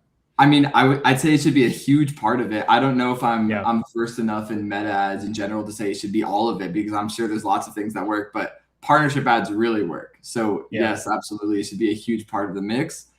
The whole thing, maybe. I mean, obviously if some people are saying that, then it's working, but I mean, it works. It works really, really well. And I think consumers just appreciate the authenticity that comes along with it, and throwing spend behind that is, I mean, it's a great strategy. Yeah. Noah, when I was earlier years, let's call it, I guess, a couple of years ago now, when we were at Bruce Bolt, affiliates were a big part of really getting the ball moving on the entire brand, You know, at the time, it's a baseball brand. And so one of our little secrets was, you know, all these Facebook groups filled with travel ball moms. And, you know, I mean, it's like a gold mine. It's like a gold mine. But, you know, at the time, you know, the thought was just like, eventually it's like, well, that was good at the beginning. But, you know, paid ads are cranking now, and let's just focus elsewhere. But I think you are totally right. And I love this thought about influencers, affiliates, creators as a performance channel. Yes. And this is totally new. And I think that, as you know, meta, sometimes it trips out. People have a little more trouble there. CPMs get more expensive. This is something that I think everybody should be thinking about, and not just think about, but diving headlong into. You know, creators, influencers, affiliates as a performance channel. This is really compelling, Noah. Yes. I mean, look at TikTok Shop, right? TikTok Shop obviously took over the space, and everyone's trying to invest in TikTok Shop. What is TikTok Shop? What is it? It's influencers. Well, how do you pay them? Based on how many sales they drive. Influencers as a performance channel. TikTok came and said, if you want to partner with creators on TikTok and you want to do it the right way, you want to do it how TikTok recommends, there's only one way to do it. You pay them as an affiliate, and you pay them on a performance basis. And then all of a sudden, when you know, as an influencer manager working for a brand, you're like, oh, this is great. The incentives are aligned. I'm only paying these creators when they're driving sales. It's also doing all the great, you know, halo effects of driving awareness and everything, but it's driving sales, and that's what we're paying them off of. Then as an influencer manager, now you know it's time to log into Instagram and pay out your Instagram influencers. And they're like, wait a second, how come we're paying these influencers $10,000 for a post and not tracking anything? Whereas on TikTok, it's all performance based, and we're only paying when they're driving revenue. So the shift is now starting to move over to other channels because it just makes more sense. On Instagram now, it's, you know, brands are doing the same thing, and obviously this is what brands are using Social Snowball for. We power all of that, so we get to see it every day, and it's absolutely a shift that's happening. Yeah, we need some practical handles to enter into that. I mean, that's why what you guys do is so compelling. No, I mean, you famously talk about the fact that early on in the early days, you were rejected by VCs, by traditional VCs. And you've basically said that was the best thing that's ever happened to us. How has being rejected early on by those VCs changed the way that you have built that company moving forward? And, now you're sitting a big old exit and it's kind of the best decision ever. How did that change how you built the company? I mean, at the time, I had no idea what I was doing, right? I was a new founder just figuring stuff out. And I see all these other software companies at my stage. What do? They raise a round and then they try to raise another round after. And I was like, oh, I guess that's what companies in my space do. Yeah, I should do it too. And it was a time where we had some initial growth and then we kind of plateaued. So we had some like initial traction, some brands were using us, we were making money, but then we couldn't really break out of that plateau and the growth was flat. So I was like, okay, well, what I'll do is I'll raise a round, I'll build a bigger team, we'll scale up everything, product, marketing, sales, everything, and then that'll turn into revenue. And so I went for that. I fully went for that. And I talked to almost every, if not every single relevant VC in this space that writes checks into e-com software. And, a lot of them just weren't interested at all. I don't think I was the founder at the time that was ready to like talk to VCs. Like I was just a kid. Like they were like, who is this kid? Like, who is this kid? And they would ask me what my numbers are. I didn't even really know. Like I remember when one investor said, well, what's your churn rate? And I had no idea. There wasn't even really an easy way to track it back then. And so I had to I remember I manually picked like a 3-month period and I manually looked at every single transaction with a calculator and manually tried to see when customers. Let's go, Noah. Let's go, baby. Oh my gosh. It was at the time. And so I just wasn't ready for it. And so obviously that all, at some point translated into a rejection from each VC. Some of them we made it pretty far along with. I think, towards the later end of those conversations, I had a better idea of how to handle those conversations, but I still was a complete novice. And so everything turned into a rejection. And, at the time I was like, all right, well, I mean, we're going to obviously keep going. We have traction. Customers are happy. We know the direction we want to go. We're just going to do it the slow and steady way. And within a few months of that, we broke out of that plateau and were able to keep growing. And we made a big pivot towards upmarket and working with bigger brands, which is something that we, continue to do today. And so I always say it's a blessing because if we did take on that round, and even if one VC was like, you know what, we'll take a bet on this kid, even if just one VC did that, we'd be stuck on this venture treadmill where we'd have to, give up a board seat, get approvals from them, and then, eventually try to most likely raise another round is what they'd expect us to do. Absolutely. Which basically makes it so that an exit is almost impossible unless we hit crazy big numbers, which is awesome. But what is crazy big? Because for a first-time founder who wants to, secure life-changing money, that's one number. And for a VC who's just looking at a spreadsheet and placing these bets, it's a different number. And when those goals are misaligned, that's where it creates like these really negative stories that you hear about. And so, for me, it worked out great because we got to scale Social Snowball really, really well. I got to exit without anyone's approval, and I didn't have to dilute any equity to get there. So, It just turned out to be exactly what my path should be. But at the time, obviously, I was like, damn, nobody believes in me. Well, I think that founders in the agency space, in the software space for sure, and on the brand side of D2C can, I think they can that echoes with them because everybody feels this way. And there's been many times I've been working on stuff and like, what's your numbers? I'm like, I don't know. I'm busy. I'm too busy. I'm living on vibes right now. I'm not sure, but I know I got a lot of stuff to do, and I'm very busy right now. Yeah, exactly. Tell me this. Right now, of course, we know like the big boys, who are utilizing exactly what you guys empower and what you've spent your, past several years focusing on building with affiliates and creators, etc. I mean, we know the big boys like Groons and, the comforts of the world. Is there anybody that you're aware of that you feel like is really crushing on this, that more people should take note of, more people should see, more people should be aware of, give them their flowers? I'm just filling in more words as you consider this, because I know I'm surprising you. I don't want to name a brand that we all know of. That's another, obviously Greens did a great job, still does a great job. I'm trying to think like what's like a sleeper one. Have you guys? I mean, you guys know the pod company, right? No. The ice baths? Yes, totally. They did. Yeah. Oh, that's such a that's a good goal. brand in general. Like they crush That is on a lot Tell of me. people. But I know they do a lot of smart things with affiliates, and I think a lot of brands just don't go for the low hanging fruit. Like a lot of brands will just set up the basics. They'll build an affiliate program. They'll set up the incentive structure. They'll set up a few emails. After someone enrolls, they'll have the application form on their website. They'll send the payouts once a week, and then they'll be like, okay, we have a program and it's done. What a lot of brands are doing that I think is really smart, pod company included, is they're doing a lot of creative campaigns on a recurring basis to keep affiliates engaged in the long term. It's a shift of focus from just how many creators can we get in this program, because you see Hudson, you see Comfort, and they're like, oh, they have thousands and thousands of creators, like we just need as many creators as possible and then it's solved. It's like, well, no, you do need a lot of creators and you do want to scale that, but you also need to focus on creator retention, keeping creators engaged with your brand. Totally. Everyone is going to be reaching out to these creators and trying to steal them. How do you keep them continuing to post about your products and your brand? In the long term, not just one post, one collab, and then it's over. Not just, they'll post a story every here and there when they remember, but how do you keep them actively engaged posting? And so I've seen a lot of brands do smart things to incentivize this. One of them being like, a recurring campaign. So they'll do a campaign where it's like every affiliate who posts about this specific product and uses this link or within this time frame or posts about it with this angle, for example, like even giving them a little bit of direction on the content, is going to be entered into a giveaway this month. And the giveaway is $10,000 or free product or whatever it is.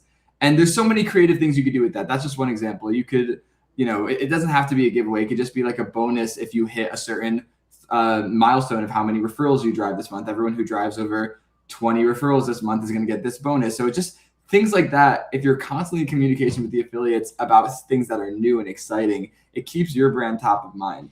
And you could automate a lot of this. Like you could it's easy. I mean, in Social Snowball, obviously it's easy to create like milestones where if an affiliate hits a certain amount of referred revenue or a certain amount of referred sales or, posts a certain amount of times and tags you, that could trigger an email through Klaviyo, or it could trigger like a new reward through our system where it like sends them, a new gift just for hitting that, or it increases their commission by 5% moving forward.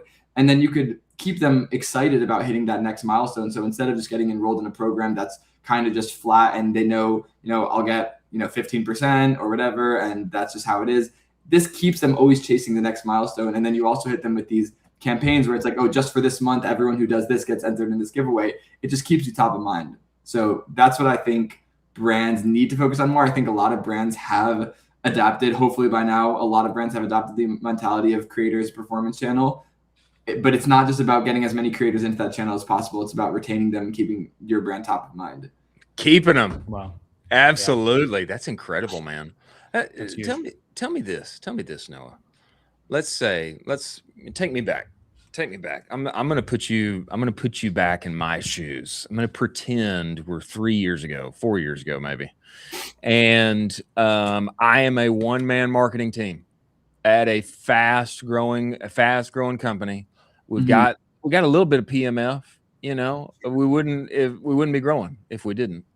Right. But I'm a one-man marketing team, and I want to leverage affiliates, but I'm busy, and I need some handles. I need some help. Brother, what do I do? I mean, what would you say? 1, 2, 3, what should I be doing? More low hanging fruit that can ease me into hopefully becoming Hudson someday. So the first thing, I'm going to assume that you don't have budget to outsource this and hire a freelancer or agency. Because if probably not. If you do, there's some great ones. And that's like what I would say. But regardless, even if you do or do not, there's one program type that kind of does run itself. And it's more of just like you set it up and you set up the incentives. You could even set up tiers and milestones like we were talking about before. And then it for the most part runs on its own. To the biggest extent that's possible with something that involves relationships, this kind of runs on its own. And it's a customer affiliate program, turning your customers into affiliates and making it really easy and really heavily incentivizing them to refer their friends or family or network, or even some of your customers might have followings on social media. Just getting customers into a program is really set and forget it. And what you could do is basically set up a widget on your order confirmation page, as well as in your post-purchase email flow, that will invite everyone to join the program and create a link for them to share automatically. So every customer will just get their affiliate link or code, and they can share it right from the order confirmation page when they're excited about their purchase. And in the post-purchase emails, you can be strategic about when you remind them about the program and about their link as well. So you could have all customers enroll in that. You could have a little form on your website as well that says like refer a friend and get rewards. And then instead of it just being some boring give 5, get 5, coupon points incentives, you can really treat them as affiliates and pay them in cash. And like Social Snowball makes this easy, but it's not difficult to do at this point. Paying out in cash can be mostly automated, and there's a lot of platforms like us that make that as easy as it can ever be. And you pay them out in cash, and then you also create these tiered rewards. So now even your customers, forget about your influencers, now your customers are chasing that next milestone. When your customer refers their 5th friend, they're going to get another gift shipped to them automatically. When they refer their 10th friend, they're going to now be graduated into the influencer program where they get 20% commission instead of 10% or whatever it was. So there's all these different milestones you could have your customers chase as well. And again, it's treating it as a performance channel. It's not just refer one friend and get one coupon. It's refer as many people as you could possibly figure out to do. And the more of those that you bring in, the bigger of incentives you'll be able to unlock. I love it. I love it. Incredible. This is something everybody should be unlocking their customers. 100%. Everybody should be. It doesn't matter how busy you are. Everybody needs to be unlocking their customers and turning them into an army, a performance channel, one might say. I mean, is that fair, Noah? A performance channel. That is the fairest thing I've ever heard. That's incredible, man. Well, brother, we appreciate you making the time and joining us. I mean, tell us, now that we're, your global trekking days are done, are you going to stay settled down forever, or do you find yourself? No, I'm still traveling. I'm just traveling less. Instead of doing small trips, now I'm doing like 3 months here, 3 months there. So I can be a little bit more like in a routine, calm. I have like really good friends in South Africa. And so I spend a lot of time in Cape Town. Here in LA, my wife's family is in Dubai and Turkey, so I'm going there all the time. So I'm still moving around, but it's like a little bit more calm now, Let's go. Well, we whenever you make your way to Austin, Texas, or to Charlotte, North Carolina, we gotta have you. We gotta have you, and we gotta have you back next time IRL in real life. Absolutely. How about that, Noah? That'd be fantastic. Brother, we appreciate you making the time and joining us. I was there not too long ago. Yeah, I mean, we gotta have you back. We gotta have you back. No, we appreciate you joining us. We look forward to having you again, man. Thank you, brother. Thank you, guys.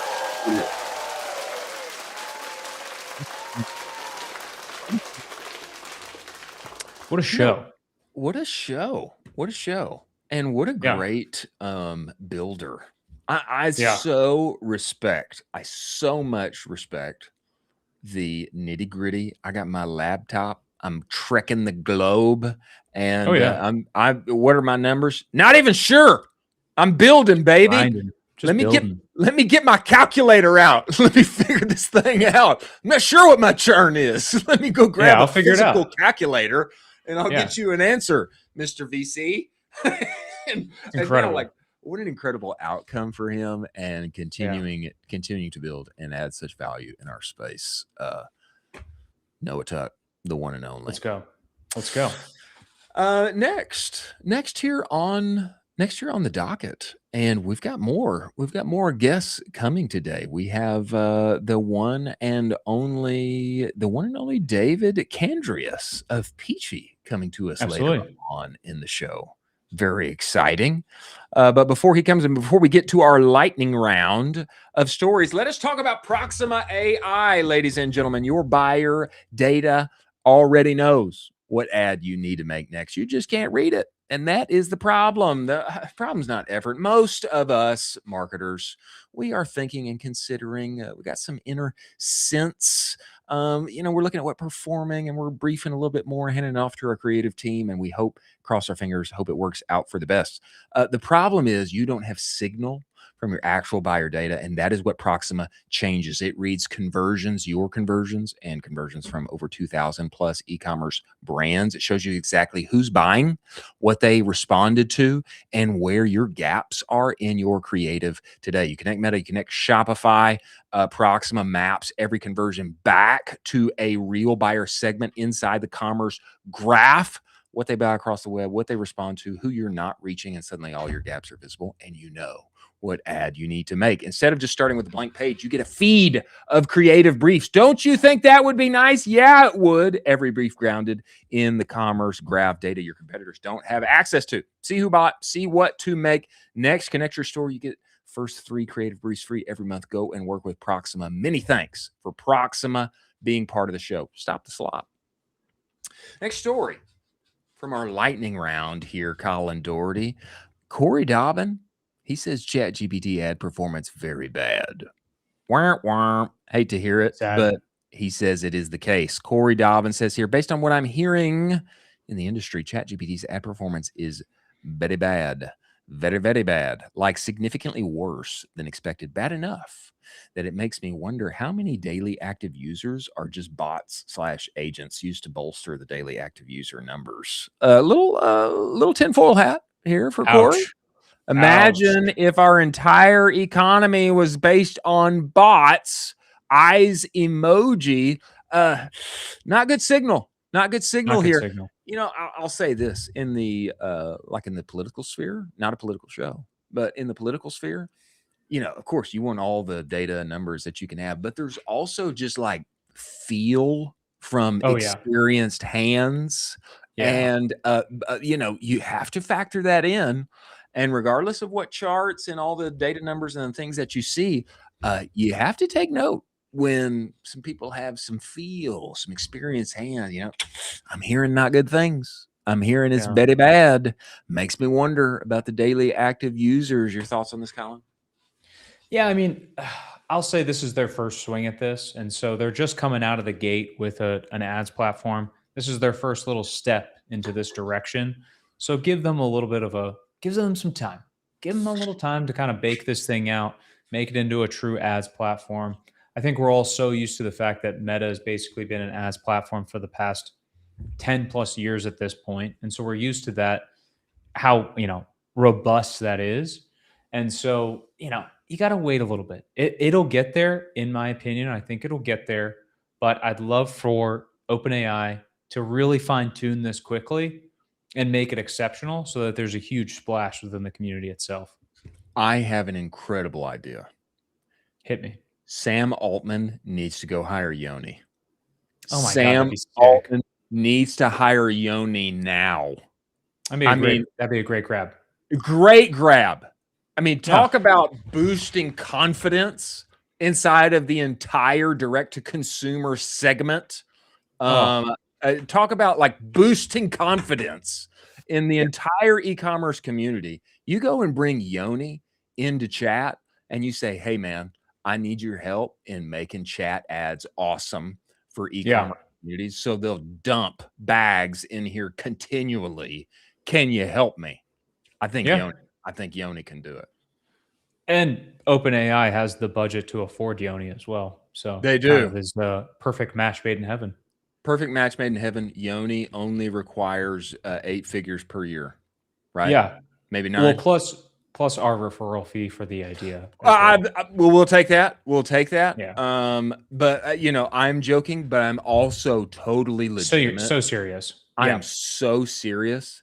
Sam Altman needs to go hire Yoni now and say, chat ads are for Ecomm. Make it happen. Make it awesome. Win the trust of everyone in D2C, please. Now for me. I mean, that would just be an absolute slam dunk. I don't think most people understand how much of a seismic return that would be.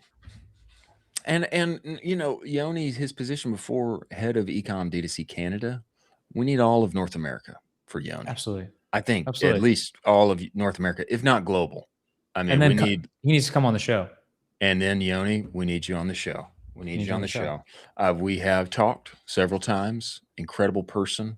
We were, you know, DMing days ago. unfortunate to hear about his Meta's loss here, but it could be chat's gain, and it should 100%. It should be. I completely agree. Amazing take. This tweet from Corey Dobbin, I think it proves the case. It's a catalyst for change, folks. Catalyst for change. Next story here in our lightning round: Kroger. Kroger's an OG for me. Deep cut from Dallas, Fort Worth area. Was often a Kroger visitor as a 90s child, 80s and 90s. Kroger's new CEO, Greg Foran, is planning Kroger's biggest price cuts in years to win back share from Walmart, Costco, Aldi, and Amazon. Cuts would span thousands of products, with savings coming from lower expenses, direct imports, and better use of tech. I celebrate this. I think this is a great idea. Remember, we covered the story where Costco came out to be the least expensive grocery store, basically everywhere. Do you remember this? Yeah, 100%. I mean, if Costco's people want to value. If people want to compete, Kroger wants to compete. People want to compete. They got to meet us where it matters, in the wallet. I celebrate this. I think it's a great idea.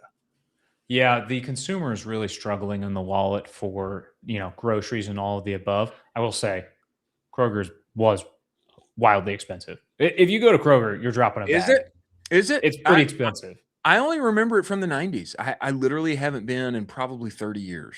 Because it's so expensive. You're just dropping an absolute bag every time you shop there. And so it's good on them to kind of try to appeal to this mass market.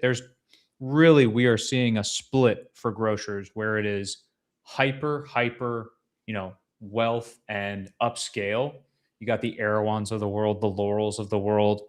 And then you have the mass where it is Costco, Aldi, Walmart's, maybe Kroger. So maybe Kroger is trying to align themselves with that segment. Because either way, you have to be in this K-shaped economy.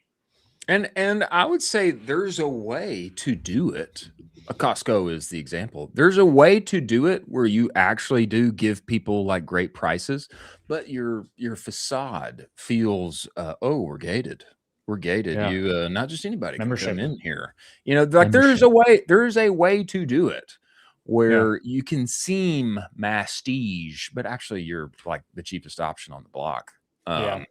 There's a way to do it and actually win brand endearment with your customer base. So I celebrate this, and I think it gives us it gives credence to Kroger taking this thing seriously. We're not just gonna lay down and be defeated. You know what I'm saying? I think it's a good sign.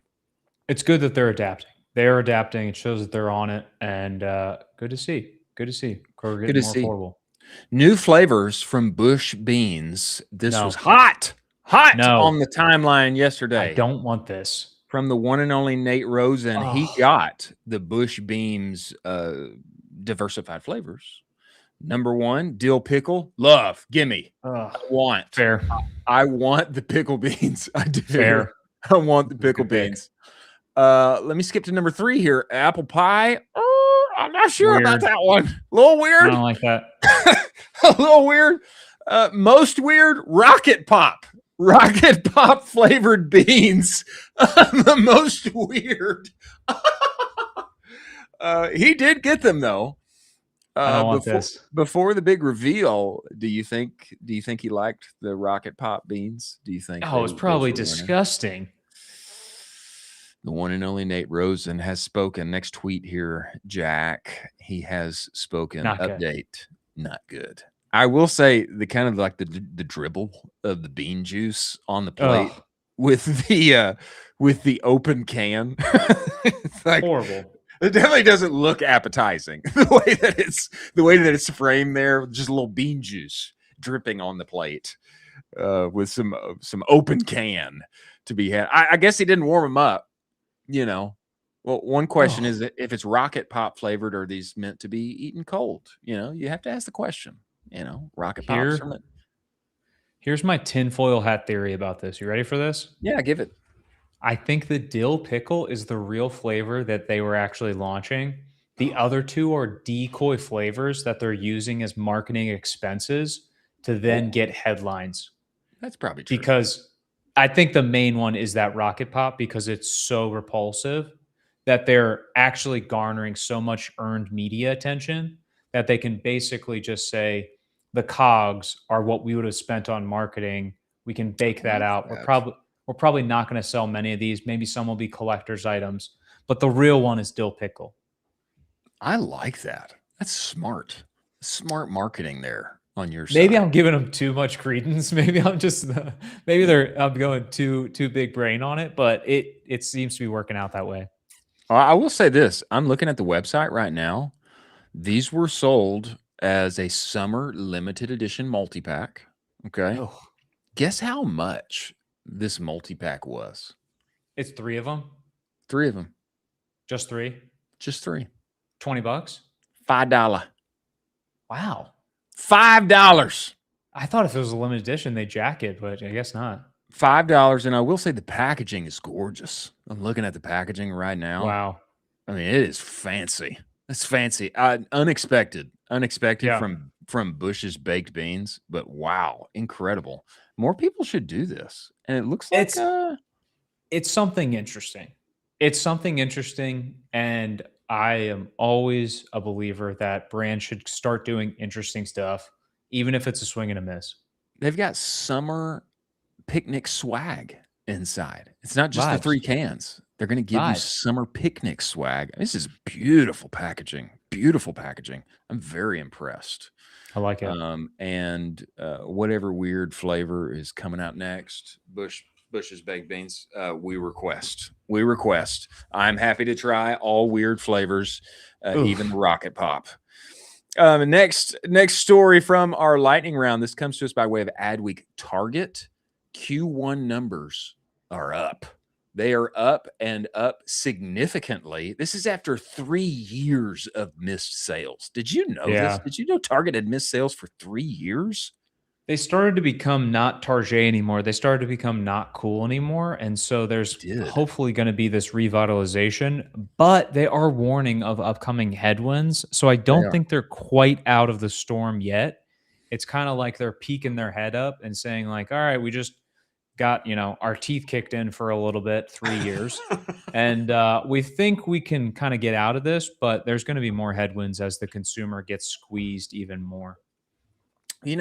My experience, definitely the Target factor is gone. I don't know where it went, but what I will say is my experience being in there as of late, call it past couple of years, whenever I am inside a Target, it feels like an Amazon. It feels like an Amazon like distribution type deal. You got people like walking around, like picking their thing to send and, whatever. It doesn't feel the same. What's an interesting thing in those same 3 years, Amazon is actually, Walmart has actually elevated their in-store experience. They have. And so both kind of feel the same now, where it used to feel this kind of pretty hard difference where it was like, oh, I'm going into a Walmart, it's going to be different from a Target. Target's a little bit better. Yeah. Walmart raised it up. And so now it's like, I kind of feel like they're the same. So then it's like, well, why wouldn't I go to Walmart cheaper prices? It's a real question. Yeah. It's a real question.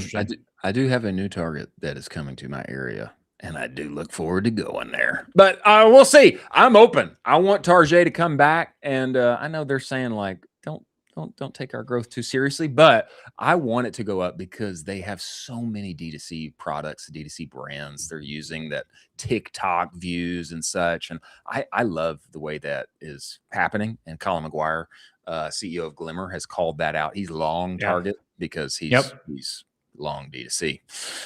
We have the one and only David Candrias, co-founder of Peachy, Shopify Premier Partner, who is coming to us right now inside of the show. But before he comes, ladies and gentlemen, let us talk about Postscript. Let us talk about Postscript. Focus is an amazing thing, is it not? Yes, it is. When you focus, you get outsized results, and that's what happens when people make the switch from whatever SMS partner they are using to Postscript. This does 6 or 7, 8 things over here. Postscript only does SMS, and that's why when people make the switch, they see a plus 22% increase in SMS revenue. Now, I didn't see that. I saw a whole lot more. We went from making very little money on SMS to being a top 1% account on their entire platform. And the secret is I just did what they said. And what they are saying is that you're leaving a lot of money on the table when your customers text you back. Go get the conversational report, direct-to-consumer.co/the conversational report. Their AI shopper can now have one-to-one conversations with your customers at scale, brand voice appropriate, brand knowledge appropriate, all of the things. Make money for you while you're asleep. Nate Lagos just told us he turned on AI Shopper, forgot about it, and they made an extra $17,000 for the day because AI Shopper was talking to their customers. Many thanks for Postscript being part of the show. Go talk to them, go join them. And now we must bring in the creator of what I would say are some of the biggest and most beautiful websites on the interwebs. I mean, Peachy, which David is co-founder of. I mean, brother, they've worked with everybody. Magic Mind, Marsmen, Maya. I mean, it's just, it goes up and to the right. And I've heard tinglings of the Frankenstein Stack framing. I don't exactly know what that means, but I would love to hear more from him on it. We must welcome inside of this show right now, the one and only David Candrias. In here. Let's go, David. On, guys, how are you? Let's go, David. Man, we appreciate you making the time to join us, brother. Yeah, appreciate you having me. David, man, you have got to tell us. You got to tell us. I think Peachy's been around 5, 6, 7 years, something like this. Yeah, we're going on our 7th year now. Hey, brother, let's go. Congratulations. Congratulations. Man, how have you guys come to build like the most beautiful websites on the internet for some of the biggest brands inside of our space? Like, how did all this happen, David? Yeah, I mean, funny story. We never set out to start an agency. Myself, Michael, and Troy, who I think you guys know well, we were building a team for our own ecom products, right? I've been in e-commerce since I was 14, pretty much sold everything you can imagine on the internet. And we just kind of fell into the space. And, to this day, we don't really prospect for business. Most of our, clients that we work with, they're referral based. They come in and we really just try to work with kind of the coolest brands on the market, try to learn new industries, new verticals, and ultimately, improve the e-commerce industry as a whole. Wow. I mean, the laundry list of amazing customers you've worked with is, Marsmen, Magic Mind. Could you talk us through kind of the process of what it looks like to make a great site? Yeah, for sure. I mean, the initial thing is always the design, right? Like, what is this going to look like? What is it going to feel like? What are the emotions that a brand is trying to evoke? What are they trying to get across to their user? And then the second thing is, what is the funnel, right? What is the experience that your customer is going to go through as they progress from seeing your website first on a landing page that they might have gotten to from an Instagram ad to going through your products, your catalog, and then actually making the purchase. And, a lot of people say, oh, well, this is just a development agency. And I would say that the actual development is probably the smallest part of our work, right? Especially with Claude code and everything, right? Writing the code is probably now the easiest part, right? The majority of the work is the strategy, right? It's understanding how do you get the person from seeing your ad to actually converting and making a purchase. Wow. David, tell me this. I feel like what you guys do is not easy, very hard. No. And I say this having been on the brand side and also on the agency side. I mean, honestly, it's about half and half for me. I feel like anytime you get into design, now we got a can of worms. Like Pandora's box has been opened. Everybody's got a feeling, and then you got to suss out like, okay, whose feelings here are important. And then you got to suss out like, who's the real decision maker? Like, what are their feelings, and then somehow you guys have to synthesize that and then physically represent emotion in a way that the brand likes, but is also going to make them money. I mean, this to me is like not an easy work. Have you experienced that? Yeah, you're absolutely right. Design's a fun one because beauty is in the eye of the beholder, right? Everyone has their own taste, their own opinion. But I think one of, you kind of started to touch on one of the biggest problems that this industry has is the bigger the brand gets, very oftentimes brand gets in the way of the bottom line, right? Oh, yeah. Folks are like, oh, well, look at what Nike's doing. Look at this beautiful thing they put. And I tell them, listen, when you're $1 billion company, you can do whatever you want. But when every 0.5% on your conversion matters, you have to make the choices that are better for conversion and not necessarily for visuals. So Yeah. I think that's kind of the hardest part of our job is we're always trying to balance how do you keep things on brand, looking nice, looking clean, but also make them, direct response enough to convert, like conversion heavy enough, right? So that's always kind of the balance you're looking for. Could you talk a little bit about, what brands should be doing, what they should look out for if there's kind of a checklist of 3 things brands should be doing to really push that conversion up? Because that's the lifeblood of D2C brands. Yeah, for sure. I mean, there's some things that I think just everyone across the board should be doing, right? As attention spans online get smaller, right? You have seconds to convince someone to stay on your page. So some of those things are, any type of social proof. So whether that be logos of where you've been featured, if you don't have any logos, UGC content of folks using the product, talking about it. All of that is so cheap to get now, right? There's tons of these creator pods. You don't have to pay $500-$600 a video anymore. You could get it for much less. And it's important for folks, for potential customers to see other people using the product because professional photography, videography, like, consumers now are smart. They know you could go buy that and they're trying to see folks that are actually using it.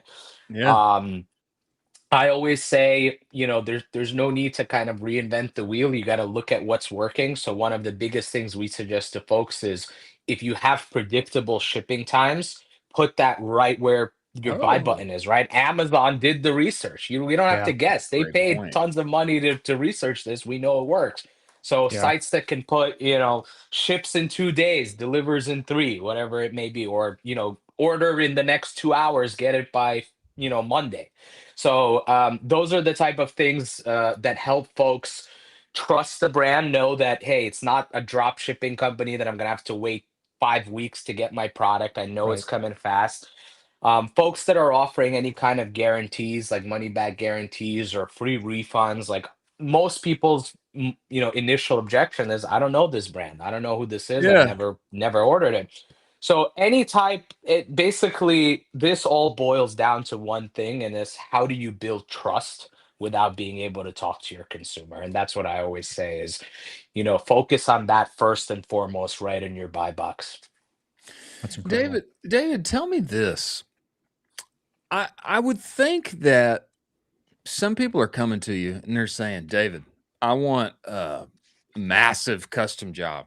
It's probably going to take us a year, and it's going to be a lot. And you probably have other people who come to you and like, I want a massive custom job. But then you start talking to me, you're like, brother, I mean, I think you probably got some out of the box options you should just go and turn on over here. Is that, I mean, do you feel the clients that you work for, what's the gap on, no, there are true, very custom solutions that brands need, that we are working on, that we are delivering for them too. And what's the other side of this where it's like, a few cosmetic things and we'll get you out the door. What's your clientele coming to you look like on that span? Yeah, I mean, we get both. Most of the folks we work with, they're more on, hey, like custom solution or custom features, but a lot of the folks do come and say, hey, here's the business goal we're trying to achieve. And then our role is often to say, okay, well, here's the apps you should use. And you can plug and play. You might not need to build something custom. But a lot of the folks we work with, there are folks that are established, they have product market fit, and now they're trying to invest in their technology to maybe reduce how much, human capital they need or how much time is spent on things. But we always suggest the plug and play model if it exists, right? Because custom code, we don't want to manage it for anyone either, right? It's a headache. It needs to be maintained.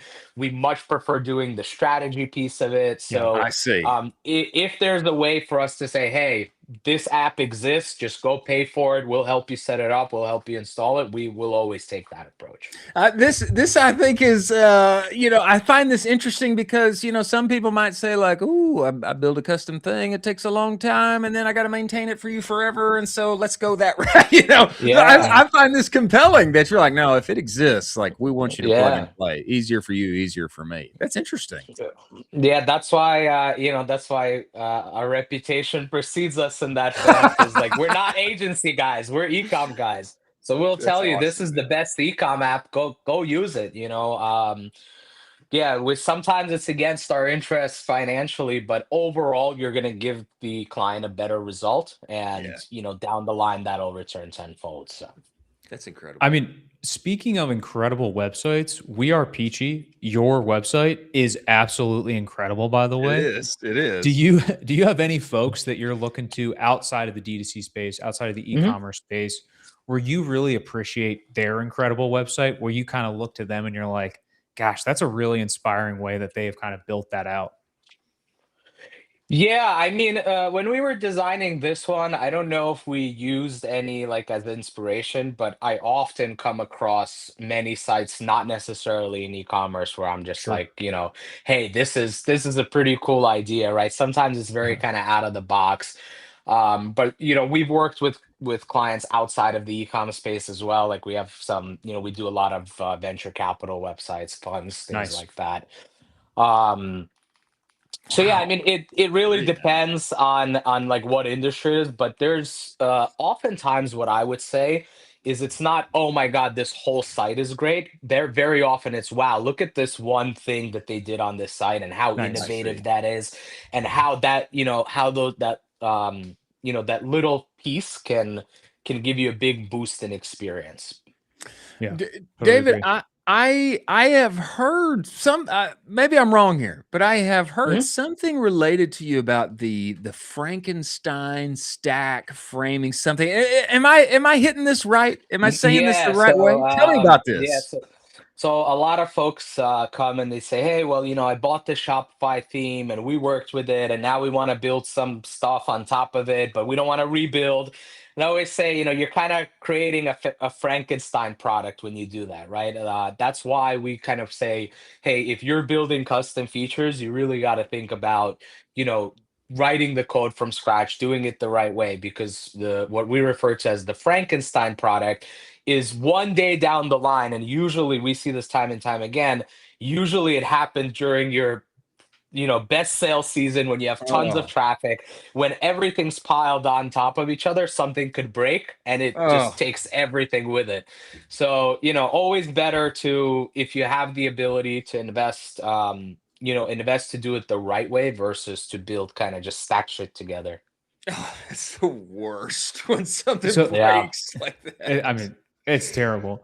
David, you've been in our space for so long now. You've been building in e-commerce for a while now. You are truly, you've seen it all. How have you seen this space evolve over time as we've kind of gone through these crazy tailwinds of all the things? What has been some of those biggest insights you've pulled out as you've gone through this? Yeah, great question, because I do have a big opinion on this. So I think e-com has changed significantly.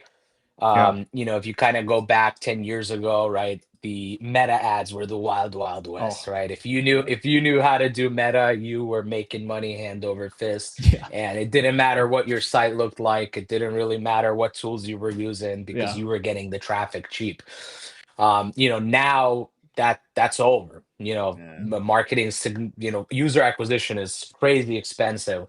So I see a huge shift in folks that's coming to firms like ours or consultants or whatever it may be, saying, hey, how can we do conversion rate optimization? How can we do retention? How can we increase our LTV AOV? Because the game has changed from how do we acquire users cheaply to, we know we're not going to acquire users cheaply, so let's focus on optimizing how we can get the users we are acquiring to spend more and stick around more. So now you're seeing a lot of these, retention's a big topic, right? Subscription take rate's a big topic. So all of these things, I feel like the focus has shifted from the first interaction to what are the subsequent interactions with your users. Yeah. Well, I totally agree with you. Yeah. That's absolutely the meta, not capital M meta, but that is the meta right now as capital M meta has changed. That is totally the case, man. Yeah, for sure. David, tell us this, man. Gosh, you've been doing this since you were 14, bro. That's like, yes, sir. I mean, brother, Cooking. we're multiple decades in now. Yeah, man. we're cooking. Yeah. Let's go. I mean, David, you don't have some kind of like secret D2C company or 3 or 4 or 5 behind you here that are happening all what's at the same going time on? as Peachy. I mean, I'm wondering. You know, you don't have to tell me if there is. No, so right now I don't have anything active personally. But I did have a few. I spent a long time building Amazon first brands, which is basically brands specific for Amazon. So like we would optimize packaging for FBA fulfillment and, you know, just all these different things to help increase the profit you would make on Amazon. But all of that's since been sold, and, you know, PG is kind of my main focus now. But there are some things coming up in the pipeline, so I will share those when I will share those once they're live. Okay. Whoa. Well, once That's they're live, David, we got to have you back and spin it up and talk it, my friend. Man, we appreciate the work that you do. Tell everybody where to find you, where to follow you, where to talk with you and work with you. Exactly. If they need an incredible website. Yeah, for sure. Anywhere. Our website is wearepeachy.com. You can find me on LinkedIn, Instagram, Twitter. Anywhere you can find me. Email is david@wearepeachy.com. Pretty simple. Feel free to reach out.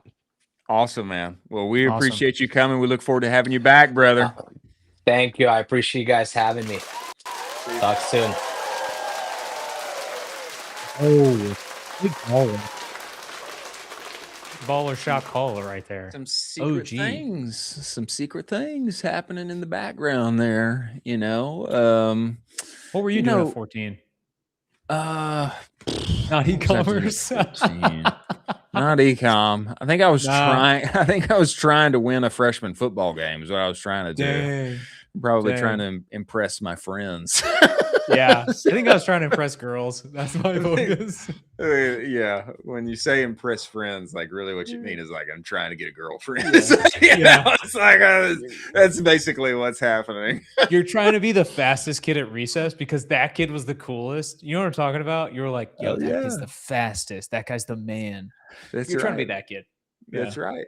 Trying to stand out in your tiny little world, you know, that's all inside of your high school or junior high. Let's see. As we move forward here, I believe we're coming to a watch and react here now. Actually, a kind of an out-of-pocket watch and react that I hope you have not seen yet. But before we get there, let's talk about universal ads. Ladies and gentlemen, if your growth is plateauing on social and search channels, it's time to rethink TV. TV is back. Universal ads makes it simple for D2C brands to run TV campaigns for performance without the usual mystery of TV involved. Universal ads gives you access to both premium streaming and linear inventory, okay? All in one place, net new target audiences beyond the same crowded digital channels that everybody is always advertising on. There's no hidden markups or fees that eat into your spend. 100% of your spend goes to actual media, so your dollars work harder for you. And the campaign setup and management, it feels just like search and social. So you can be up and running in minutes. Is TV built that delivers for performance marketers? Go to universalads.com. You see the URL scrolling across the screen. Use the code UACowboy for $1,500 in matched ad credits. Go work with them right now. We're talking like $10 CPMs, ladies and gentlemen, on the places you want to be on the biggest screen in their home. Many thanks for Universal Ads being part of the show. You said $10 CPMs? Yeah. They do exist. What? Yeah, they totally exist. That's crazy. They still exist on the internet. For Meta? Talking about universal ads. Not on Meta, per usual. Talking about universal ads, ladies and gentlemen. Okay, first watch and react here. This I think gives window into like the wildness of what is possible with AI. Okay, because I thought this was a legitimate ad that somebody saw out in the world. It is about Subway, and I would like for Jack to bring it up and play it for us now. What is happening at Subway? Play it and give us some volume here. Oh, Jesus. Oh, good Lord. Okay, all right, stop it for us, Jack. Okay, so Jared, who was charged with crimes that we shall not speak of here, but was like the face of Subway. Okay, this lady with AI, I'm assuming with AI, has put him on a poster at Subway. I mean, how many views did this thing get? Are we at like 400? We're going to hit 500 for sure. We're going to hit 500,000 views. Okay. Obviously, Jared, not the person you want being the face of your brand anymore. He's there pictured in the orange jumpsuit associated with prison, obviously. This to me was like kind of crazy, though, because like, man, this thing's out in the wild.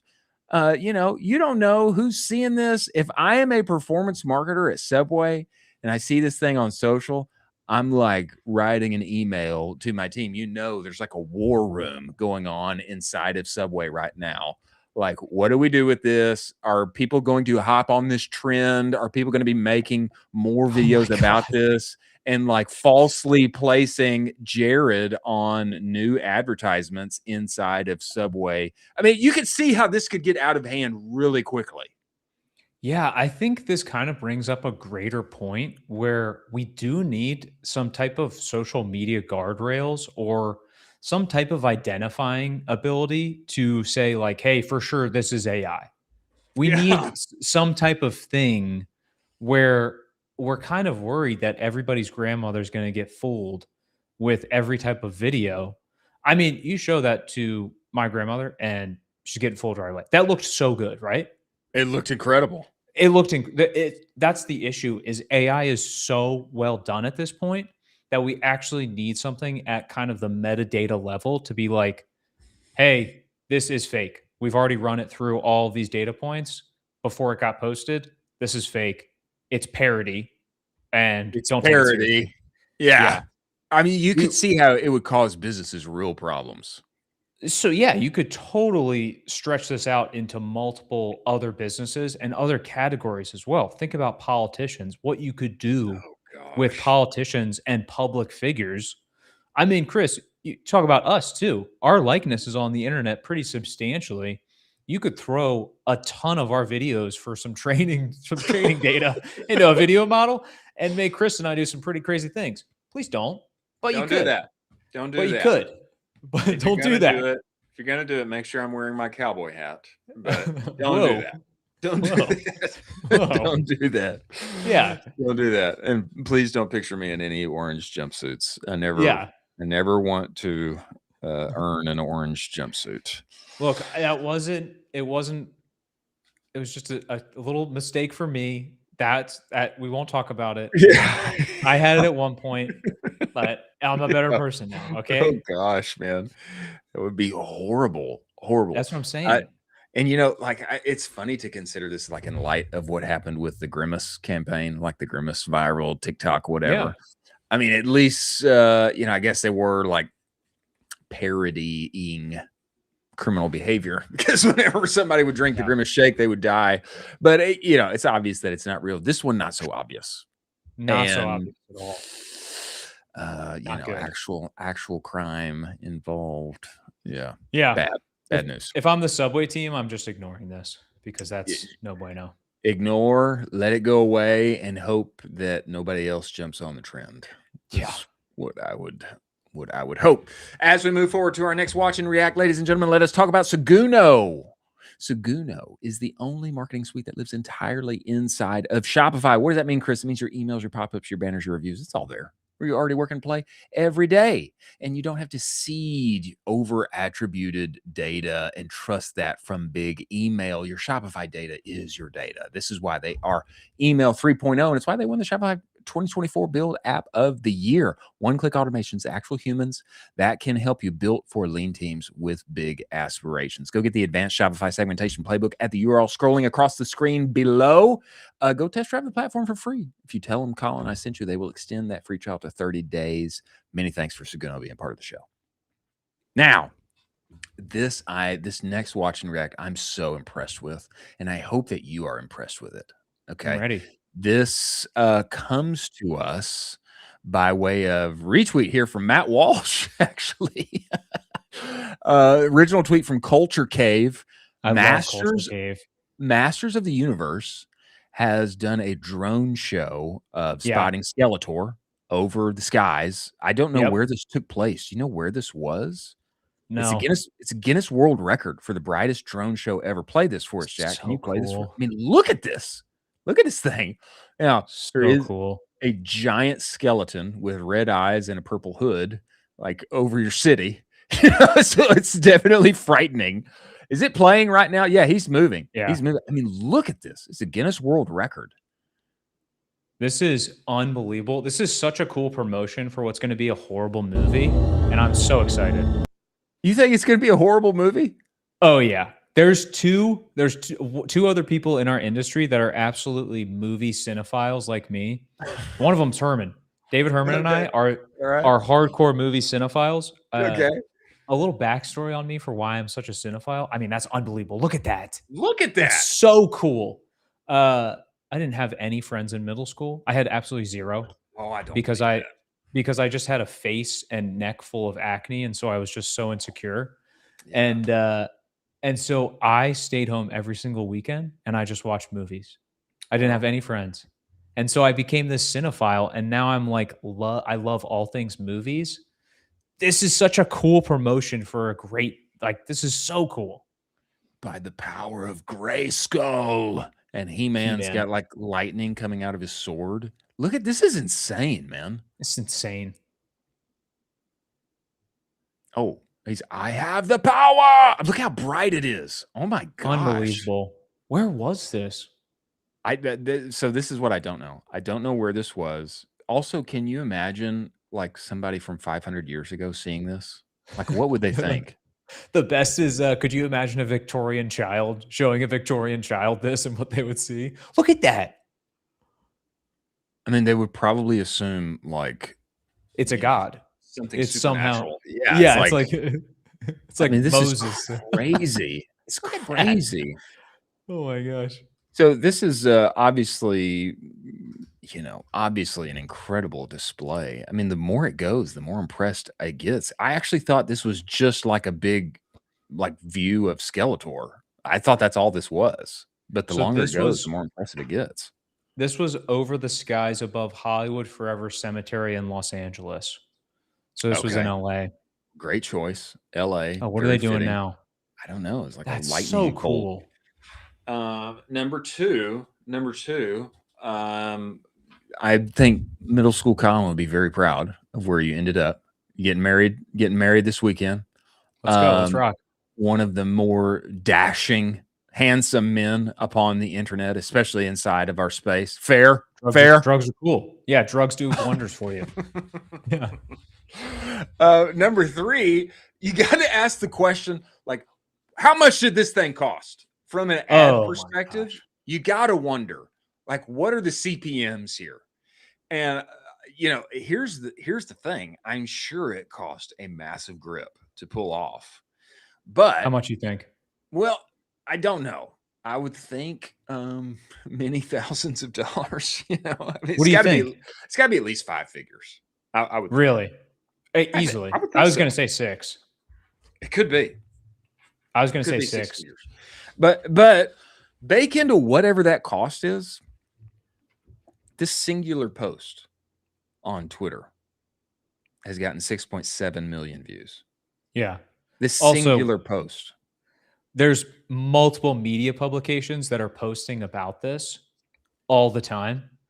And so this was a great earned media play.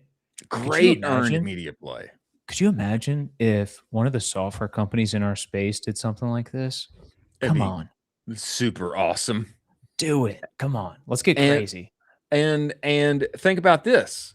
Matt Walsh dunking on the display. I mean, his point is Matt Walsh says, call me a buzzkill, but I don't think we should allow companies to take over the entire night sky with an ad for their product, which is like, that's kind of an interesting point. Yeah. But just his dunking on it got 1.4 million views. Absolutely. So it's this thing's like bananas. There's a really weird, interesting thing with this where like we don't really regulate drone airspace yet. We're eventually going to. There's going to be some like serious regulations. You already can't do it around airports. But there's this weird space right now where you can kind of just like do this wherever. And like everybody kind of just has to be like, cool. Arbitrage, baby. There's a little bit of a weird Arby's moment where like, okay, what if you were to do this next to the Super Bowl? Yeah. And like, no, I'm not going to pay for a Super Bowl ad, but like everybody at the Super Bowl is going to see a freaking massive drone show. There's or the World Cup. I don't want to pay for a World Cup, but I'm going to go right next to the stadium and I'm going to do a massive drone show soccer ball. Like, yeah, I am. There's this really interesting thing you could do here with like world events and moments like this. And, maybe, I don't know, whatever country wins the World Cup, like you just have your show ready. And after the grand finale, like you have like some big drone show that celebrates them and your product's like right in the middle of all of it. Oh my gosh. Yeah. Talk about earned media. Yeah, you could do that. And then you get posts like this. Set a Guinness World Record for the brightest drone show ever. I mean, he does. Matt Walsh brings up a fair point about like, regulation probably comes at some point, but right now is the arbitrage moment. Right now is the arbitrage moment, and I got some deets on this. I actually know who pulled this off. Who did? So I put out a question yesterday on the timeline. What are the CPMs on this? And I got word of who actually did this, and it's a company called Skyworks, SKYWORX.com. Jack, can you pull this up? I want to show everybody this because it's super impressive. I'm looking at the website right now. Jack, I'll read as you pull it up. Go ahead and pull this up for us. Elevate your event with drone light shows. Of course, the video is incredible. They've worked with Disney. They've worked with, who else have they worked with? Oh, yeah, here it is. Yeah, scroll down for us, Jack. 1 million minutes of industry-leading flight hours, 3,000 plus drones, 0 incidents. Keep scrolling down. You can do a 200 drone, a 500 drone, or 1,000 plus drone package. So there's different packages. You get a free quote. I bet you got to talk to them if you're gonna get the quote. Yeah, you got to. You got to talk to him. How expensive is a drone light show? Yeah, tailored pricing. They've done stuff with the LA Dodgers at the World Series. They've worked with FIFA, McDonald's, Walgreens, Boston Red Sox, Ole Miss, Apple Studios, Netflix, Pepsi. I mean, everybody's in on this. Top Golf, Bacardi, Indy 500, John Deere. I have a typical price range. Skyworks drone light show generally costs between $200 and $400 per drone, with a typical ranging from $15,000 to $45,000. So they're basically $400 per drone. Per drone. So you just do the math on how many drones you want. So let's say if we were going to do this one, I think this one had like 3,000 drones or something. Is that right? Yeah, do 3,000 drones times 300. Oh my gosh.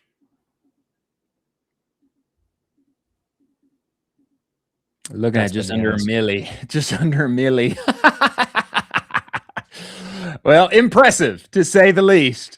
I think that we should find out a little more, and then maybe we'll calculate based on the posts that have gotten put out about this. Maybe we'll calculate our own CPM. It is impressive, nevertheless, and there may have been a few kids that were scared when the giant skull face was over LA. That's crazy. That's It is awesome, crazy. It is crazy. All right, before we move to our last batch of stories, best of the rest and moment of Zen for the day, let us talk about Axon by AppLovin. If you are running a D2C brand and you're not on Axon yet, you're leaving money on the table, friend. Axon gets you in front of more than 1 billion net new customers inside the games everyone loves to play, like solitaire, mahjong, Candy Crush, Words with Friends, all of the things. More people play multiple games than you think, too. We're talking about mainstream, financially comfortable household decision makers, just like we saw with Bar Brutus this week.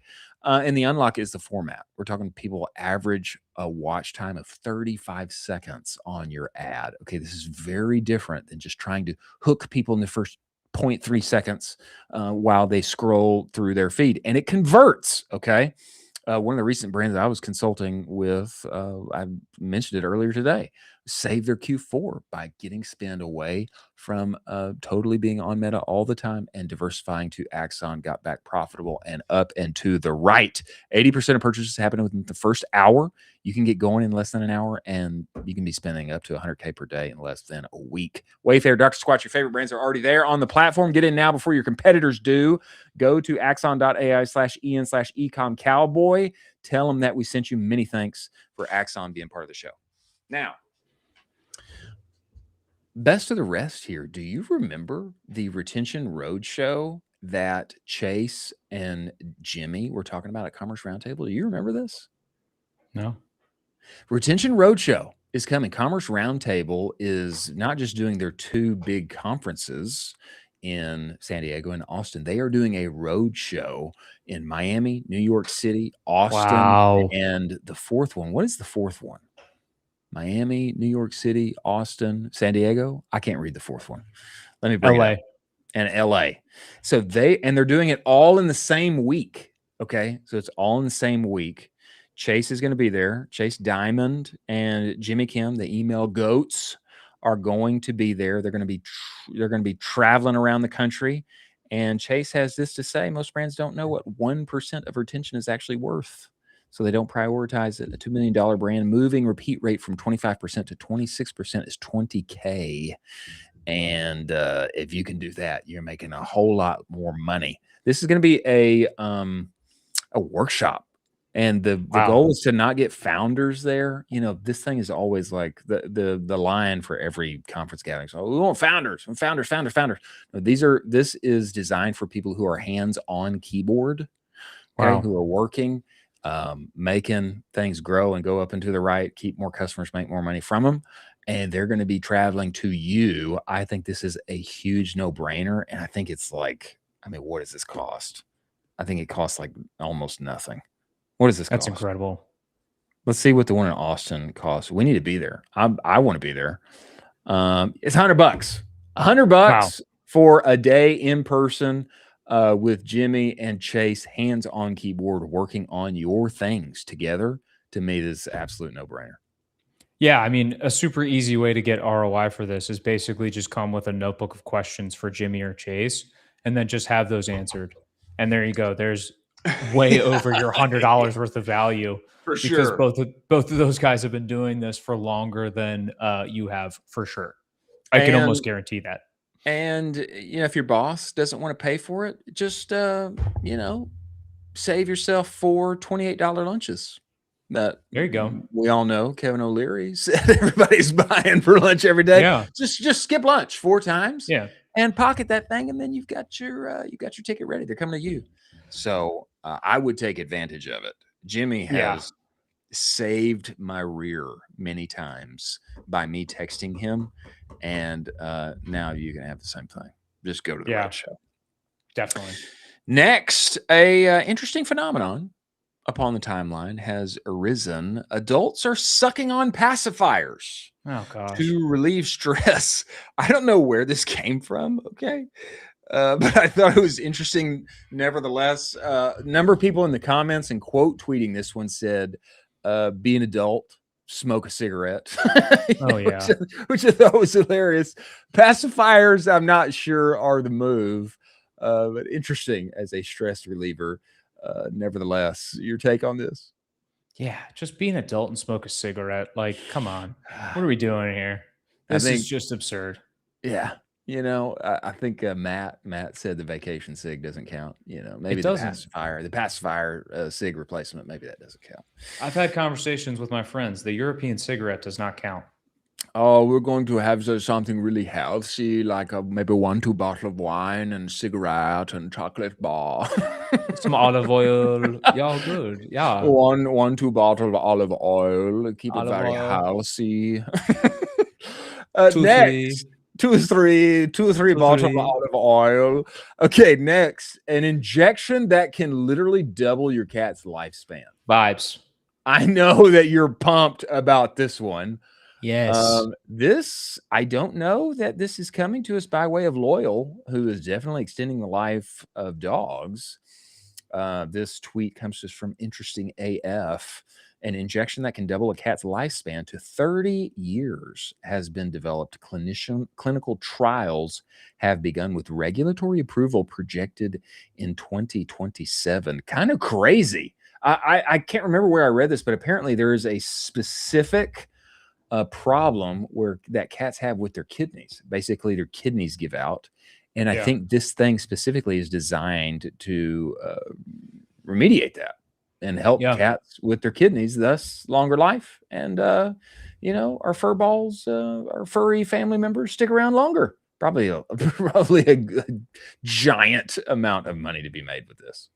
Giant amount of money to be made. This is the most exciting stuff that we have with the power of AI and AI compute, is all of these medical breakthroughs that we're going to have within, humans and animals alike in the coming years. I mean, we're just going to see breakthrough after breakthrough after breakthrough. I mean, we talked about, the phase 3 GLP-3. The data just dropped today, and it's just like absurd, the medical breakthroughs that are coming from it. And so it's just, the next couple of years are going to be so exciting for medical advances. And I'm excited to hopefully never see some diseases ever again. That is kind of the hope that we have as all human beings, is to just eradicate diseases the way you never see polio ever again. Yeah, that could totally be possible. I mean, imagine we end up getting rid of cancer. I mean, how many cancers have taken our loved ones? Yeah. I mean, imagine that we could literally rid ourselves of cancer. It would just be crazy. That's what I'm saying. Yeah. I think that is the most exciting power of the AI compute that we have, that we're harnessing, and we're starting to see the inklings of that. We're starting to see some little teased pieces of that. In the other direction, summer is about to be lit. According to Hoodville, Hennessy has developed a new line. Hennessy has developed a new line of products. Okay, we've got Hennessy Berry. Oh my gosh. Henny iced tea. They're calling it Henny Berry, Henny iced tea, and Henny Rita. Oh my gosh, these are probably so good. Henny Rita, so good. Are you Henny iced tea? Hoodville says summer is about to be lit. This got 367,000 views. I have not checked this out. Henny summer cocktails.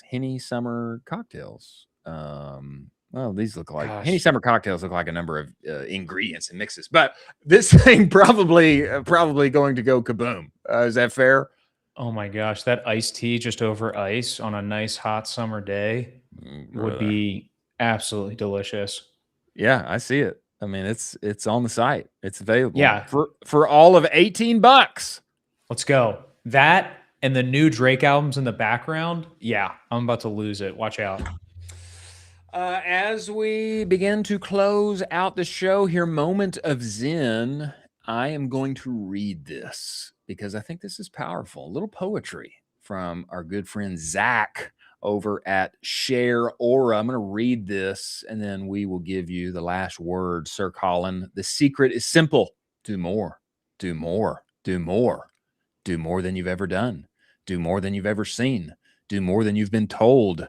Do more than the most. Do more than the best. Do more when you're tired. Do more when you're winning. Do more at every chance you get to decide how much you do. Add a 0 to every outcome. Add a decade to every mission. Add an army to every battle. Question what's normal. Question what's standard. Question what feels like a lot. Life is a quiet war of volume that the world never sees. One day, one thing changes everything. and getting that one thing only takes everything. Last Bars. word for you, Colin. Bars! An incredible recitation and usage of the English language here from our friend Zach. Life is a quiet war of volume that the world never sees. Last word from you, Colin. Yeah, do more, because life goes by quickly and you just want to have some fun with it. Do more and get married to the girl of your dreams. Like There you Colin, go. many thanks for all our friends that joined us today. Oisin, Aidan, Recharge, Skio, our good friend David over at We Are Peachy, Noah Tucker, the one and only. Many thanks to Northbeam, Incense, Seguno, Postscript, Rocked, Aftersell, Axon, By App, Levin, Proxima, and Universal Ads for making the show possible. Thanks for joining us. We will see you on the other side.